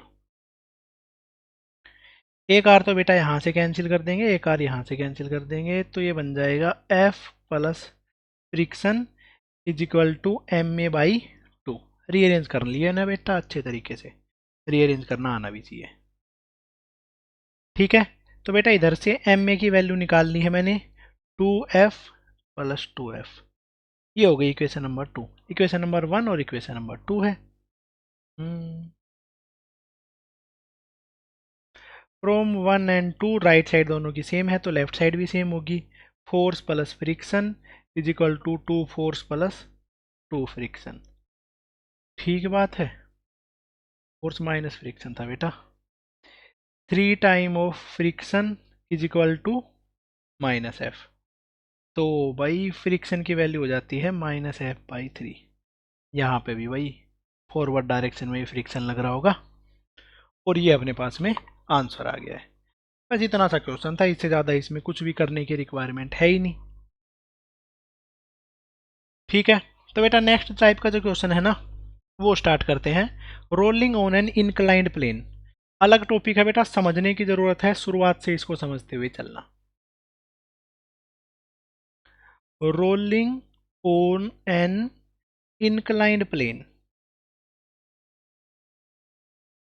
कोई एक बॉडी है उसको हम रोल करवा रहे हैं इंक्लाइंड प्लेन पे, तो उस केस में अपने पास में एक्सेलेरेशन क्या होगा, बॉडी के नीचे जक जाते जाते वेलोसिटी कितनी गेन कर लेगी। ठीक है, और जो जो चीज़ें इसमें निकाली जा सकती हैं सारी की सारी चीज़ें हम निकालेंगे, कैसा क्या फ्रिक्शन का रोल होगा, क्या सबकी वैल्यू कितनी कितनी सी होगी, ये चीज़ें हम करेंगे अभी अभी तुरंत प्रभाव से, मुश्किलें नहीं लगाएंगे, आसान तरीके से इन सब को सोल्व करेंगे। चलो तो भाई ठीक है, डायनेमिक्स कर रहे हैं रोलिंग मोशन का, तो डायनेमिक्स के अकॉर्डिंगली ही फोर्स वोर्स वाली चीज़ें कर लेते हैं। ऐसा है अपने पास में एक इनक्लाइंड प्लेन। ठीक है, पहला केस ए लेके चल लेता हूं। If all surface are smooth, भाई सारी की सारी सरफेस अगर स्मूथ है तब देखो, ऐसे अपने पास में एक बॉल रखी हुई है। ठीक है, इसको हम चाहते हैं कि रोल करते हुए नीचे चली जाए। पहले तो भाई समझते हैं इसमें क्या सिनेरियो बनेगा। नीचे की डायरेक्शन में बेटा mg लग रहा होगा, इस डायरेक्शन में अपने पास में क्योंकि ये एंगल थीटा बनता है तो ये वाला फोर्स बन जाता है mg कोस थीटा, इस डायरेक्शन में बन जाता है mg sine theta, mg sine theta, upward direction में लग जाता है भाई नॉर्मल। तो ऐसे करके इनका फोर्स बन रहा होता है। चलो, स्मूथ सरफेस है, फ्रिक्शन तो है नहीं, नॉर्मल की वैल्यू क्या बन जाती है, M G cos theta, normal इसको बैलेंस कर रहा है। ठीक है, M G sine theta unbalanced force है, जिसकी वजह से बॉडी को इस डायरेक्शन में ए एक्सेलेरेशन मिलेगा। ठीक है, तो इसका जो एक्सेलेरेशन है अलोंग द इंक्लाइन वो आ जाएगा M G sine theta, incline के अलोंग में फोर्स अपॉन मास। तो एक्सेलेरेशन की वैल्यू आ जाती है यहाँ पे G sine theta. Equation number 1 और इक्वेशन नंबर 2 दोनों आ गई हैं। पर बेटा प्योर रोलिंग के अंदर में हमें क्या चाहिए, ये रोटेट भी करे। रोटेशन के लिए तो कोई फोर्स है ही नहीं जो इसको टॉर्क प्रोड्यूस कर सके। mg से भी टॉर्क प्रोड्यूस नहीं होगा, नॉर्मल से भी टॉर्क प्रोड्यूस नहीं होगा।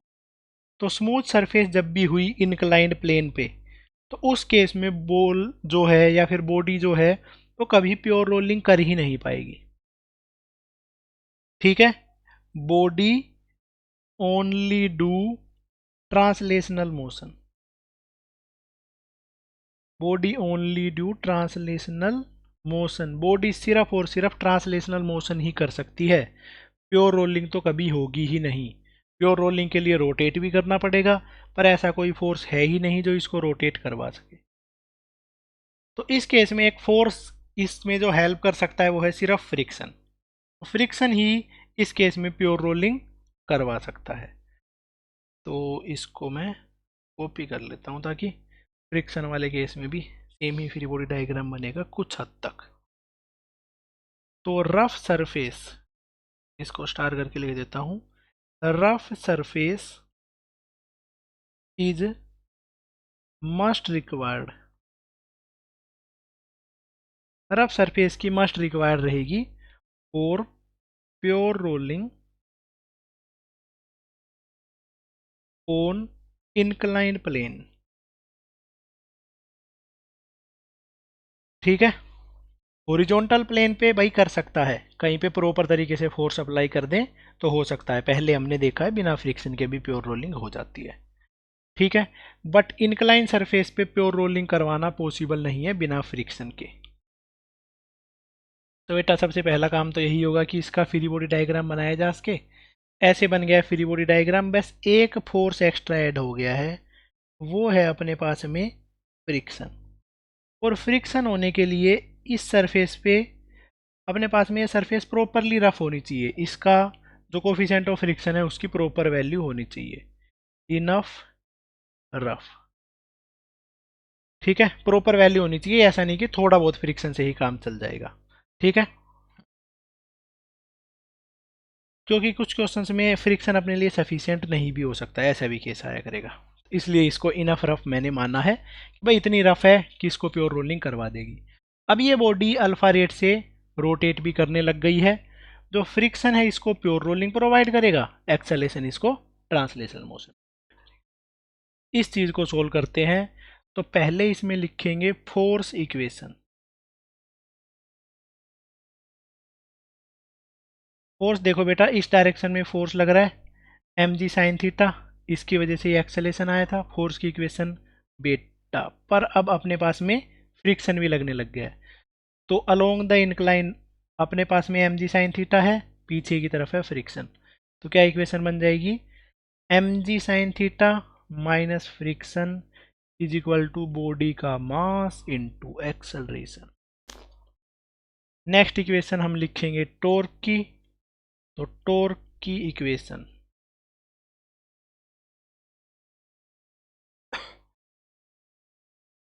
टॉर्क की इक्वेशन क्या है बेटा कि net torque is equal to I into alpha.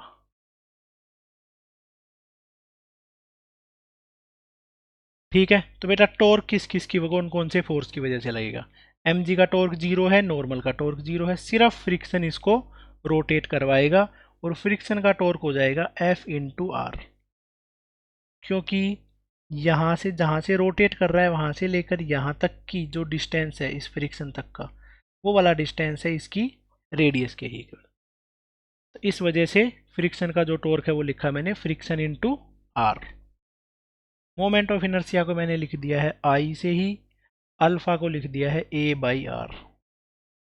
Friction की वैल्यू आ गई है IA/r²। ये बन गई है इक्वेशन नंबर 2। अब इक्वेशन नंबर 1 और 2 को सोल्व करके एक्सेलेरेशन की वैल्यू निकालनी है। तो अपने लिए सबसे आसान जो तरीका है वो होता है कि इक्वेशन नंबर 1 और 2 को ऐड कर देंगे। Adding equation number 1 and 2, left side में है mg sine theta minus friction plus friction, M में I/r² इंटू ए। तो ये बन गया है mg sine theta m plus I/r² into A. इधर पे जो एक्सेलेरेशन है उसकी वैल्यू बन जाती है बेटा mg sine theta upon m plus I/r²। तो कोई भी इनक्लाइंड प्लेन होगा उस पे जो अपना एक्सेलेरेशन होगा प्योर रोलिंग करते टाइम में किसी भी बॉडी का, उसकी वैल्यू आएगी mg sine theta upon m plus I/r²। ठीक है, अदर फॉर्मूला भी कर सकते हैं ऑल्सो। जो मोमेंट ऑफ इनर्शिया है उसको मैंने m² के इक्वल पुट कर दिया, तो ये बन गया है mg sine theta upon m plus m² upon r² is equal to A की वैल्यू हो जाती है g sine theta upon 1 plus k² upon r²। इस केस में जो एक्सेलेरेशन है उसकी वैल्यू ये आ जाती है। ठीक है, g sine theta upon 1 plus k² upon r²। तो बेटा यहाँ पे हमें क्या चीज पता चली है, ईयर नोट करके लिख लो चाहे। जो बेटा एक्सेलेरेशन की वैल्यू आई है वो मोमेंट ऑफ इनर्शिया पे भी डिपेंड कर रही है। ठीक है, acceleration is inversely proportional to moment of inertia. जितना ज़्यादा बॉडी का मोमेंट ऑफ इनर्शिया होगा, ठीक है, उतना ही कम बॉडी का एक्सेलरेशन होगा, उतना ही कम एक्सेलरेशन से बॉडी ऊपर से नीचे की तरफ में आ रही होगी। ये चीज़ हमें यहाँ पे सीखने को मिल गई है। ठीक है, तो अगर इस पे बेस्ड कोई क्वेश्चन पूछा जाए तो वो क्वेश्चन है मैं पूछता हूँ। ये है बेटा इस पे बेस्ड क्वेश्चन, एक होलो स्फीयर है, एक सॉलिड स्फीयर है, एक डिस्क है और एक रिंग है, सबका सेम मास है और सेम रेडियस है। उनको हम रोल करवा रहे हैं ऑन इंक्लाइन प्लेन पे रोल करवा रहे हैं। कोई भी स्लिपिंग नहीं हो रही है, प्योर रोलिंग है। ठीक है, कौन सा इसके अंदर में सबसे कम टाइम लेगा? सबसे कम टाइम लेगा मतलब कि किसका एक्सेलेरेशन सबसे ज़्यादा होगा तो वो सबसे कम टाइम लेगा, जिसका एक्सेलेरेशन सबसे कम होगा वो ज़्यादा टाइम लेगा। ठीक है, तो इस केस में मेनली अपने पास में एक्सेलेरेशन का ही लॉजिक है। बेटा अब इस केस में बता देता हूँ, मोमेंट ऑफ इनर्शिया सबसे पहले है hollow sphere. Moment of inertia of hollow sphere का जो मोमेंट ऑफ इनर्शिया है वो होता है 2/3 mr², जिसकी वैल्यू आती है अप्रोक्सीमेटली 0.67 mr²। एक है सॉलिड स्फीयर, तो moment of inertia of solid sphere का जो मोमेंट है ऑफ इनर्शिया वो है 2.5 mr², जो कि है भाई 0.4 mr²। एक ring, moment of inertia of ring mr², मतलब कि 1 mr²। एक disc, moment of inertia of disc का मोमेंट ऑफ इनर्शिया होता है 1/2 mr², मतलब कि 0.5 mr²। इस तरीके से इन चारों ऑब्जेक्ट्स हैं उनका मोमेंट ऑफ इनर्शिया आ गया है। कंपैरिजन करना बिल्कुल आसान है, सबसे ज़्यादा फिर उससे कम फिर उससे कम फिर उससे कम। सबसे ज़्यादा मोमेंट ऑफ इनर्शिया है रिंग का, उसके बाद में मोमेंट ऑफ इनर्शिया है होलो स्फीयर का, उसके बाद में है डिस्क का, और सबसे कम जो है वो है सॉलिड स्फीयर का। चलो भाई यही चीज़ आ गई है, पर एक्सेलेरेशन हमें पता है 1/, मोमेंट ऑफ इनर्शिया, तो एक्सेलेरेशन रिंग का सबसे कम होगा, एक्सेलेरेशन होलो स्फीयर का उससे कम, उसके बाद में डिस्क का, उसके बाद में सॉलिड स्फीयर का। और भाई जिसका एक्सेलेरेशन सबसे ज़्यादा, उसको ऊपर से नीचे तक आने में टाइम लगेगा सबसे कम। तो टाइम सॉलिड स्फीयर को आने में सबसे कम, डिस्क को फिर टाइम लगेगा होलो स्फीयर को, और सबसे ज़्यादा देर में जो नीचे आएगा वो है रिंग। एक्सेलरेशन और टाइम का जो बिहेवियर है ऐसे आ जाता है। इसके कॉरस्पॉन्डिंग मैं आपको एक विजुअलाइजेशन दिखा देता हूँ या एक एनिमेशन दिखाता हूँ जिससे आपको समझना और थोड़ा सा इजी हो सके। ये बिहेवियर तो था। ये है बेटा अपने पास में डायग्राम। इस डायग्राम में देखो, सबसे राइट साइड में जो रखा हुआ है वो है स्फेरिकल सेल, मतलब कि होलो स्फीयर। ये है hollow sphere, solid sphere, spherical shell, sorry cylindrical shell मतलब कि रिंग, इसको बोल सकते हैं डिस्क, सॉलिड सिलेंडर। चार ऑब्जेक्ट हैं बेटा, चारों को रिलीज कर रहे हैं, इस तरीके से है।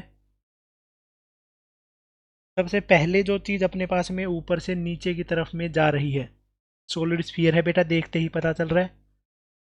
ठीक है, तो सबसे आगे वाले को मैंने हटा दिया है, सॉलिड स्फीयर। ठीक है, एक बार रुकना जरा, एक बार वापस से स्टार्ट करना पड़ेगा भाई।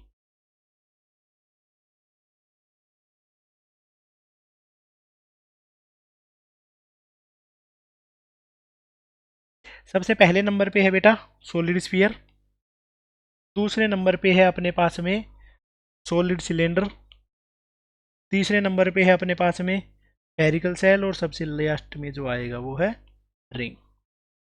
ठीक है, तो ये इस तरीके से अपना डायग्राम था, इसके अकॉर्डिंगली ही ये चीज़ें हैं। एक छोटा सा एनिमेशन तुम्हें दिखाया था जिससे कि इस पे बेस्ड जो चीज़ें हैं वो तुम्हें समझ में आ सके। चलो कुछ फ्रिक्शन विक्शन वाले क्वेश्चन है वो भी कर लेते हैं। तो भाई चलो फ्रिक्शन की वैल्यू निकाल देते हैं। फ्रिक्शन पे बेस्ड एक क्वेश्चन है, वो मैं बनाता हूँ फिर लिखता हूँ। ये है बेटा अपने पास में क्वेश्चन, एक सॉलिड स्फीयर है, उसको मुझे प्योरली रोल करवाना है, तो उस केस में कम से कम कितनी वैल्यू का हमें फ्रिक्शन कोफिशिएंट की रिक्वायरमेंट पड़ेगी, मतलब कितना कम से कम फ्रिक्शन होना चाहिए कि वो बॉडी प्योरली रोल करते हुए ऊपर से नीचे की तरफ में आ सके। चलो तो भाई डायग्राम से स्टार्ट करते हैं। ये अपने पास में इसका डायग्राम हो गया, ऐसे है अपने पास में। ये है इंक्लाइन प्लेन, इस इंक्लाइन प्लेन पे एक बॉडी रखी हुई है। ठीक है, ये है अपने पास में सॉलिड स्फीयर।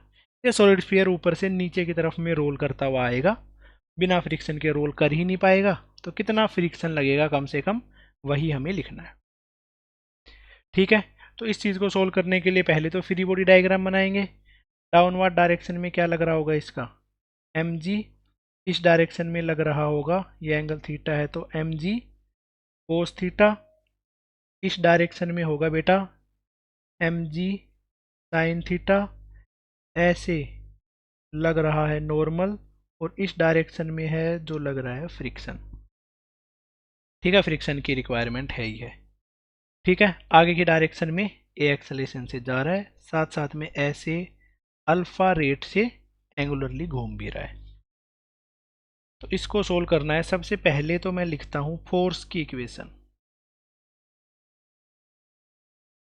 फोर्स इक्वेशन देखो क्या बनेगा बेटा, आगे की तरफ है एम जी साइन थीटा, पीछे की तरफ है friction. M G sine theta minus friction is equal to mass into acceleration. दूसरी इक्वेशन बनाएंगे टॉर्क की। टॉर्क की इक्वेशन क्या होगी बेटा, net torque is equal to I into alpha. Moment of inertia है आई और अल्फा रेट है इसका। टॉर्क बेटा एम जी का टॉर्क नहीं होता है, नॉर्मल का किसी भी फोर्स का टॉर्क नहीं होगा, सिर्फ फ्रिक्शन का ही टॉर्क होगा। फ्रिक्शन आर डिस्टेंस पे लग रहा है, परपेंडिकुलर डिस्टेंस है आर, इज इक्वल टू इसका मोमेंट ऑफ इनर्शिया, कौन सी ऑब्जेक्ट है, solid sphere. Moment of inertia है 2/5 एम आर स्क्वेयर, अल्फा की वैल्यू है ए बाई आर। आर से अपने पास में एक आर से आर स्क्वायर कैंसिल आउट, ये हो जाएगा। तो फ्रिक्शन है उसकी वैल्यू क्या बन जाती है 2/5 एम ए, बाकी सब कैंसिल हो जाएगा। चलो भाई, यहाँ तक की बात है बिल्कुल सही। फ्रिक्शन की वैल्यू हमें लिखनी है, तो ये मान लेते हैं इक्वेशन नंबर 2। इक्वेशन नंबर 1 से एम ए की वैल्यू यहाँ पे पुट कर देते हैं। Put M A from 1 into equation number, friction की वैल्यू आ जाती है 2/5 M G sine theta minus friction, 5 time of friction, इसको 2 से मल्टीप्लाई कर देंगे, 2 M G sine theta minus 2 time of, 7 time of friction बन जाता है 2 एम जी साइन थीटा। तो बेटा अगर सिर्फ फ्रिक्शन की वैल्यू पूछी जाती तो क्या आंसर आ जाता 2/5 एम जी साइन थीटा। कितना सा फ्रिक्शन लग रहा है इस बॉडी पे इसको प्योर रोलिंग करवाने के लिए, 2/5 एम जी साइन थीटा। अगर अपने पास में फ्रिक्शन आ गया है तो कोफिशिएंट ऑफ फ्रिक्शन भी निकाल सकते हैं। नौ, जैसा कि बेटा हमें पता है फ्रिक्शन की जो वैल्यू है वो जाती है mu into normal maximum value, ठीक है। तो अगर अपने पास में बाकी कोई केस है तो उसमें मिनिमम वैल्यू तो कम से कम होनी ही चाहिए। तो लिमिटिंग केस ही हम लिख रहे होते हैं कम से कम फ्रिक्शन, ठीक है। 2/5 M G sine theta is equal to mu, इस केस में जो नॉर्मल है उसकी वैल्यू क्या है M G cos theta, mu M G cos theta, M G से M G cancel out, mu की वैल्यू बनती है 2/5 tan theta. Minimum coefficient of friction इतना लगना चाहिए, और ये स्टैटिक फ्रिक्शन लग रहा होगा क्योंकि जो लोवेस्ट पॉइंट है वो प्योर रोलिंग के अंदर में रेस्ट पे होता है। तो स्टैटिक फ्रिक्शन इतने तो होना ही चाहिए, इससे कम स्टैटिक फ्रिक्शन में काम नहीं चल पाएगा। ओके, और क्वेश्चन जो है वो करते हैं। नेक्स्ट क्वेश्चन है बेटे ये, A solid cylinder is rolling down on an inclined plane at angle theta. The minimum value of the coefficient of friction between plane and cylinder allow pure rolling. Pure rolling के लिए कम से कम कितना coefficient of friction होना ही चाहिए। इस तरीके से है, लो भाई, इंक्लाइन प्लेन है, एंगल थीटा है, इसके ऊपर में एक सिलेंडर रखा हुआ है, ठीक है। इसका पहले तो बेटा फ्री बॉडी डायग्राम बना देता हूँ, एम जी के सीधे ही कंपोनेंट लिखता हूँ। एम जी का इधर का कंपोनेंट क्या होता है एम जी कोस थीटा, इधर वाला कंपोनेंट क्या होता है एम जी साइन थीटा। इस तरफ लग रहा होगा फ्रिक्शन और इस तरफ लग रहा होगा इस पे नॉर्मल, ठीक है। ऐसे अल्फा से घूम रहा होगा, ऐसे ए एक्सेलेरेशन से आगे की तरफ। सबसे पहले फोर्स की इक्वेशन लिखेंगे, M G sine theta minus friction is equal to body का मास इंटू एक्सेलेरेशन, ठीक है। उसके बाद में टॉर्क की इक्वेशन, फोर्स की इक्वेशन, ये लिख रहा हूँ टॉर्क की equation, friction into R is equal to I into alpha, friction है F into R, moment of inertia solid cylinder का M R square by 2, alpha को मैंने लिख दिया है ए अपॉन आर। तो फ्रिक्शन की वैल्यू क्या आ गई है एम ए बाई, ये बन गई है इक्वेशन नंबर 2, ठीक है। इस चीज़ को इक्वेशन नंबर 1 और 2 को सोल्व करना है, तो इसको और थोड़ा सा सोल्व करके लिख देता हूँ पहले, वही देख की एम ए की वैल्यू बन गई है 2 time of friction, from equation number 1 and 2 M में ही एलिमिनेट करना है, राइट साइड को, राइट साइड दोनों की सेम है, लेफ्ट साइड को इक्वेट कर देता हूँ, M G sine theta minus friction is equal to 2 time of friction. तो एम जी साइन थीटा बन जाता है 3 टाइम ऑफ फ्रिक्शन, फ्रिक्शन की वैल्यू बनती है 1/3 M G sine theta.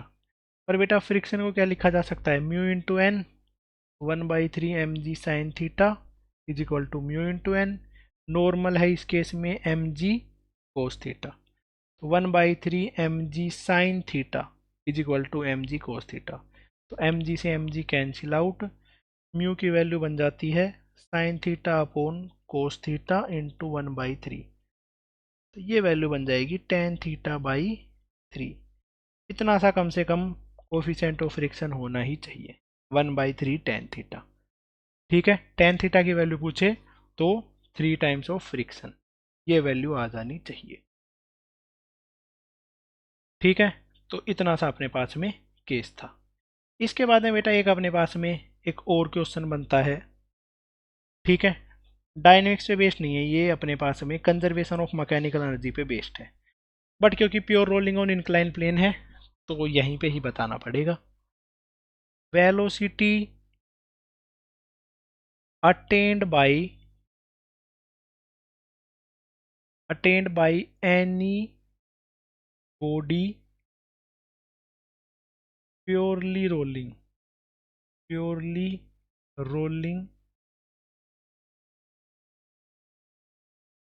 on inclined plane। कोई बॉडी है जो प्योर रोलिंग कर रही है इंक्लाइन प्लेन पे, तो वो कितनी वेलोसिटी अटेन कर लेगी। ठीक है, अगर वो एच हाइट से रिलीज करी जाती है तब। ठीक है, तो लिखते हैं let a body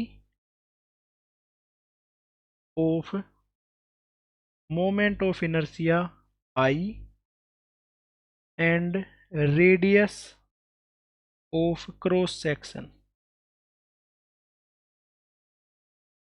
R is released from height h। उस बॉडी को हमने h हाइट से रिलीज कर दिया है on an inclined plane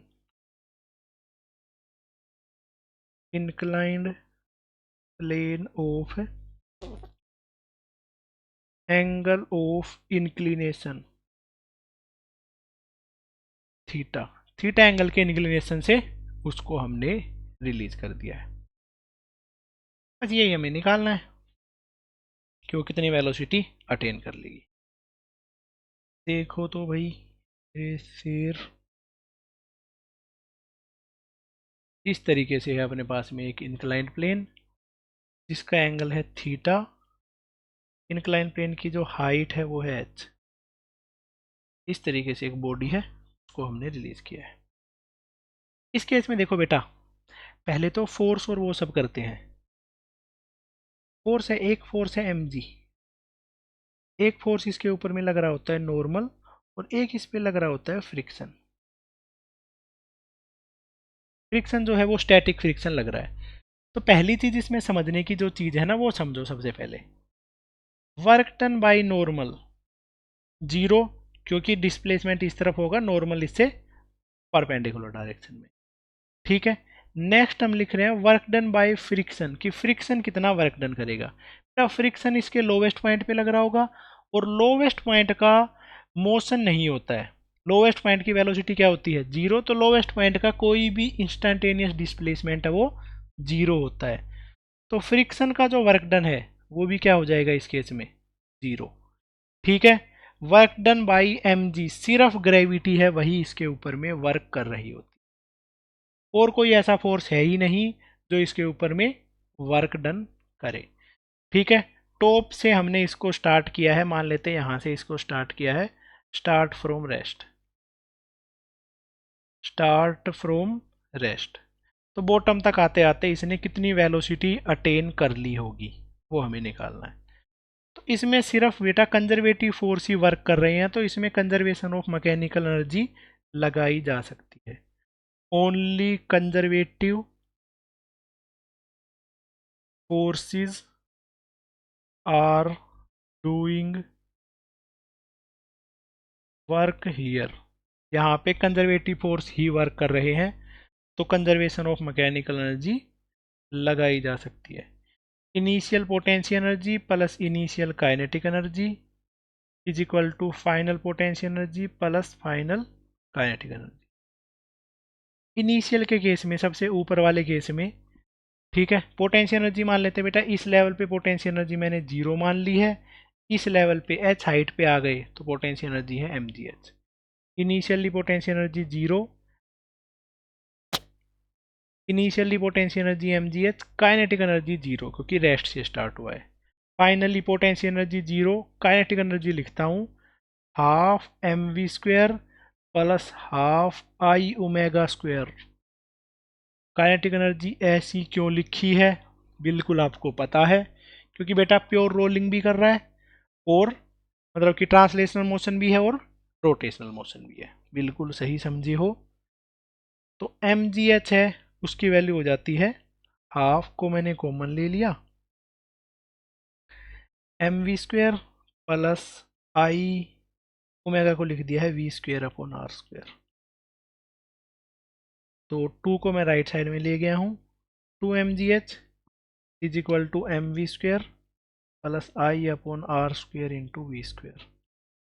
right side में v² को कॉमन ले लिया, m plus I upon r² is equal to 2mgh। v² की वैल्यू हो जाती है 2mgh upon m plus I upon r²।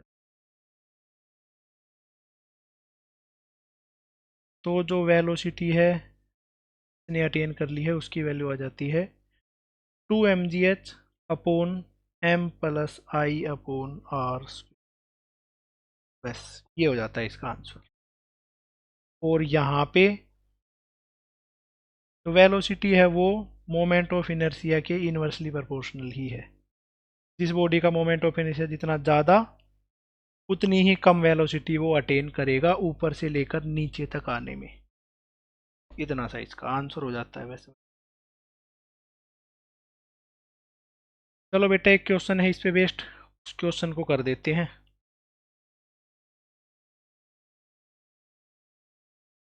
ऐसे अपने पास में एक सिनेरियो है, जब भी प्योरली रोलिंग हो रही हो ना तो conservation of mechanical energy valid रहता है, तो कोई दिक्कत नहीं है। एक सॉलिड स्फीयर है जिसका मास है m, रेडियस है r, टॉप सरफेस से स्टार्ट हुआ है, बॉटम तक जाते जाते कितनी वेलोसिटी अटेन कर लेगा। इफ ए सॉलिड स्फीयर और इनफ फ्रिक्शन है, इनफ फ्रिक्शन है मतलब कि प्योर रोलिंग करेगा। Start from rest, start from rest, find out its velocity at bottom. जब ये बॉटम पे पहुंचेगा तो इसकी वेलोसिटी कितनी होगी। बेटा एस की वेलोसिटी निकालने का आसान सा तरीका है 2mgh under root of 2mgh plus m upon I by r²। 2mgh upon m plus moment of inertia है वो हो जाएगा 2/5 mr² अपॉन r²। यहाँ पे r² से r² कैंसिल आउट, m को कॉमन लेके भी कैंसिल कर दिया, 2gh अपॉन 1 प्लस 2/5, 1 प्लस 2/5 हो जाता है 7/5।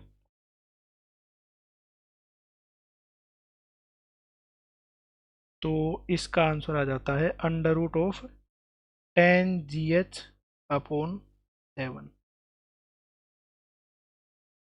ये वेलोसिटी हो जाती है इसकी बॉटम पे।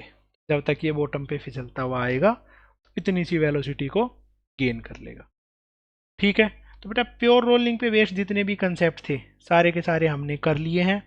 ठीक है, एक आधा कला कोई और क्वेश्चन है वो अपने पास में अपकमिंग चीज़ों में सीख लेंगे।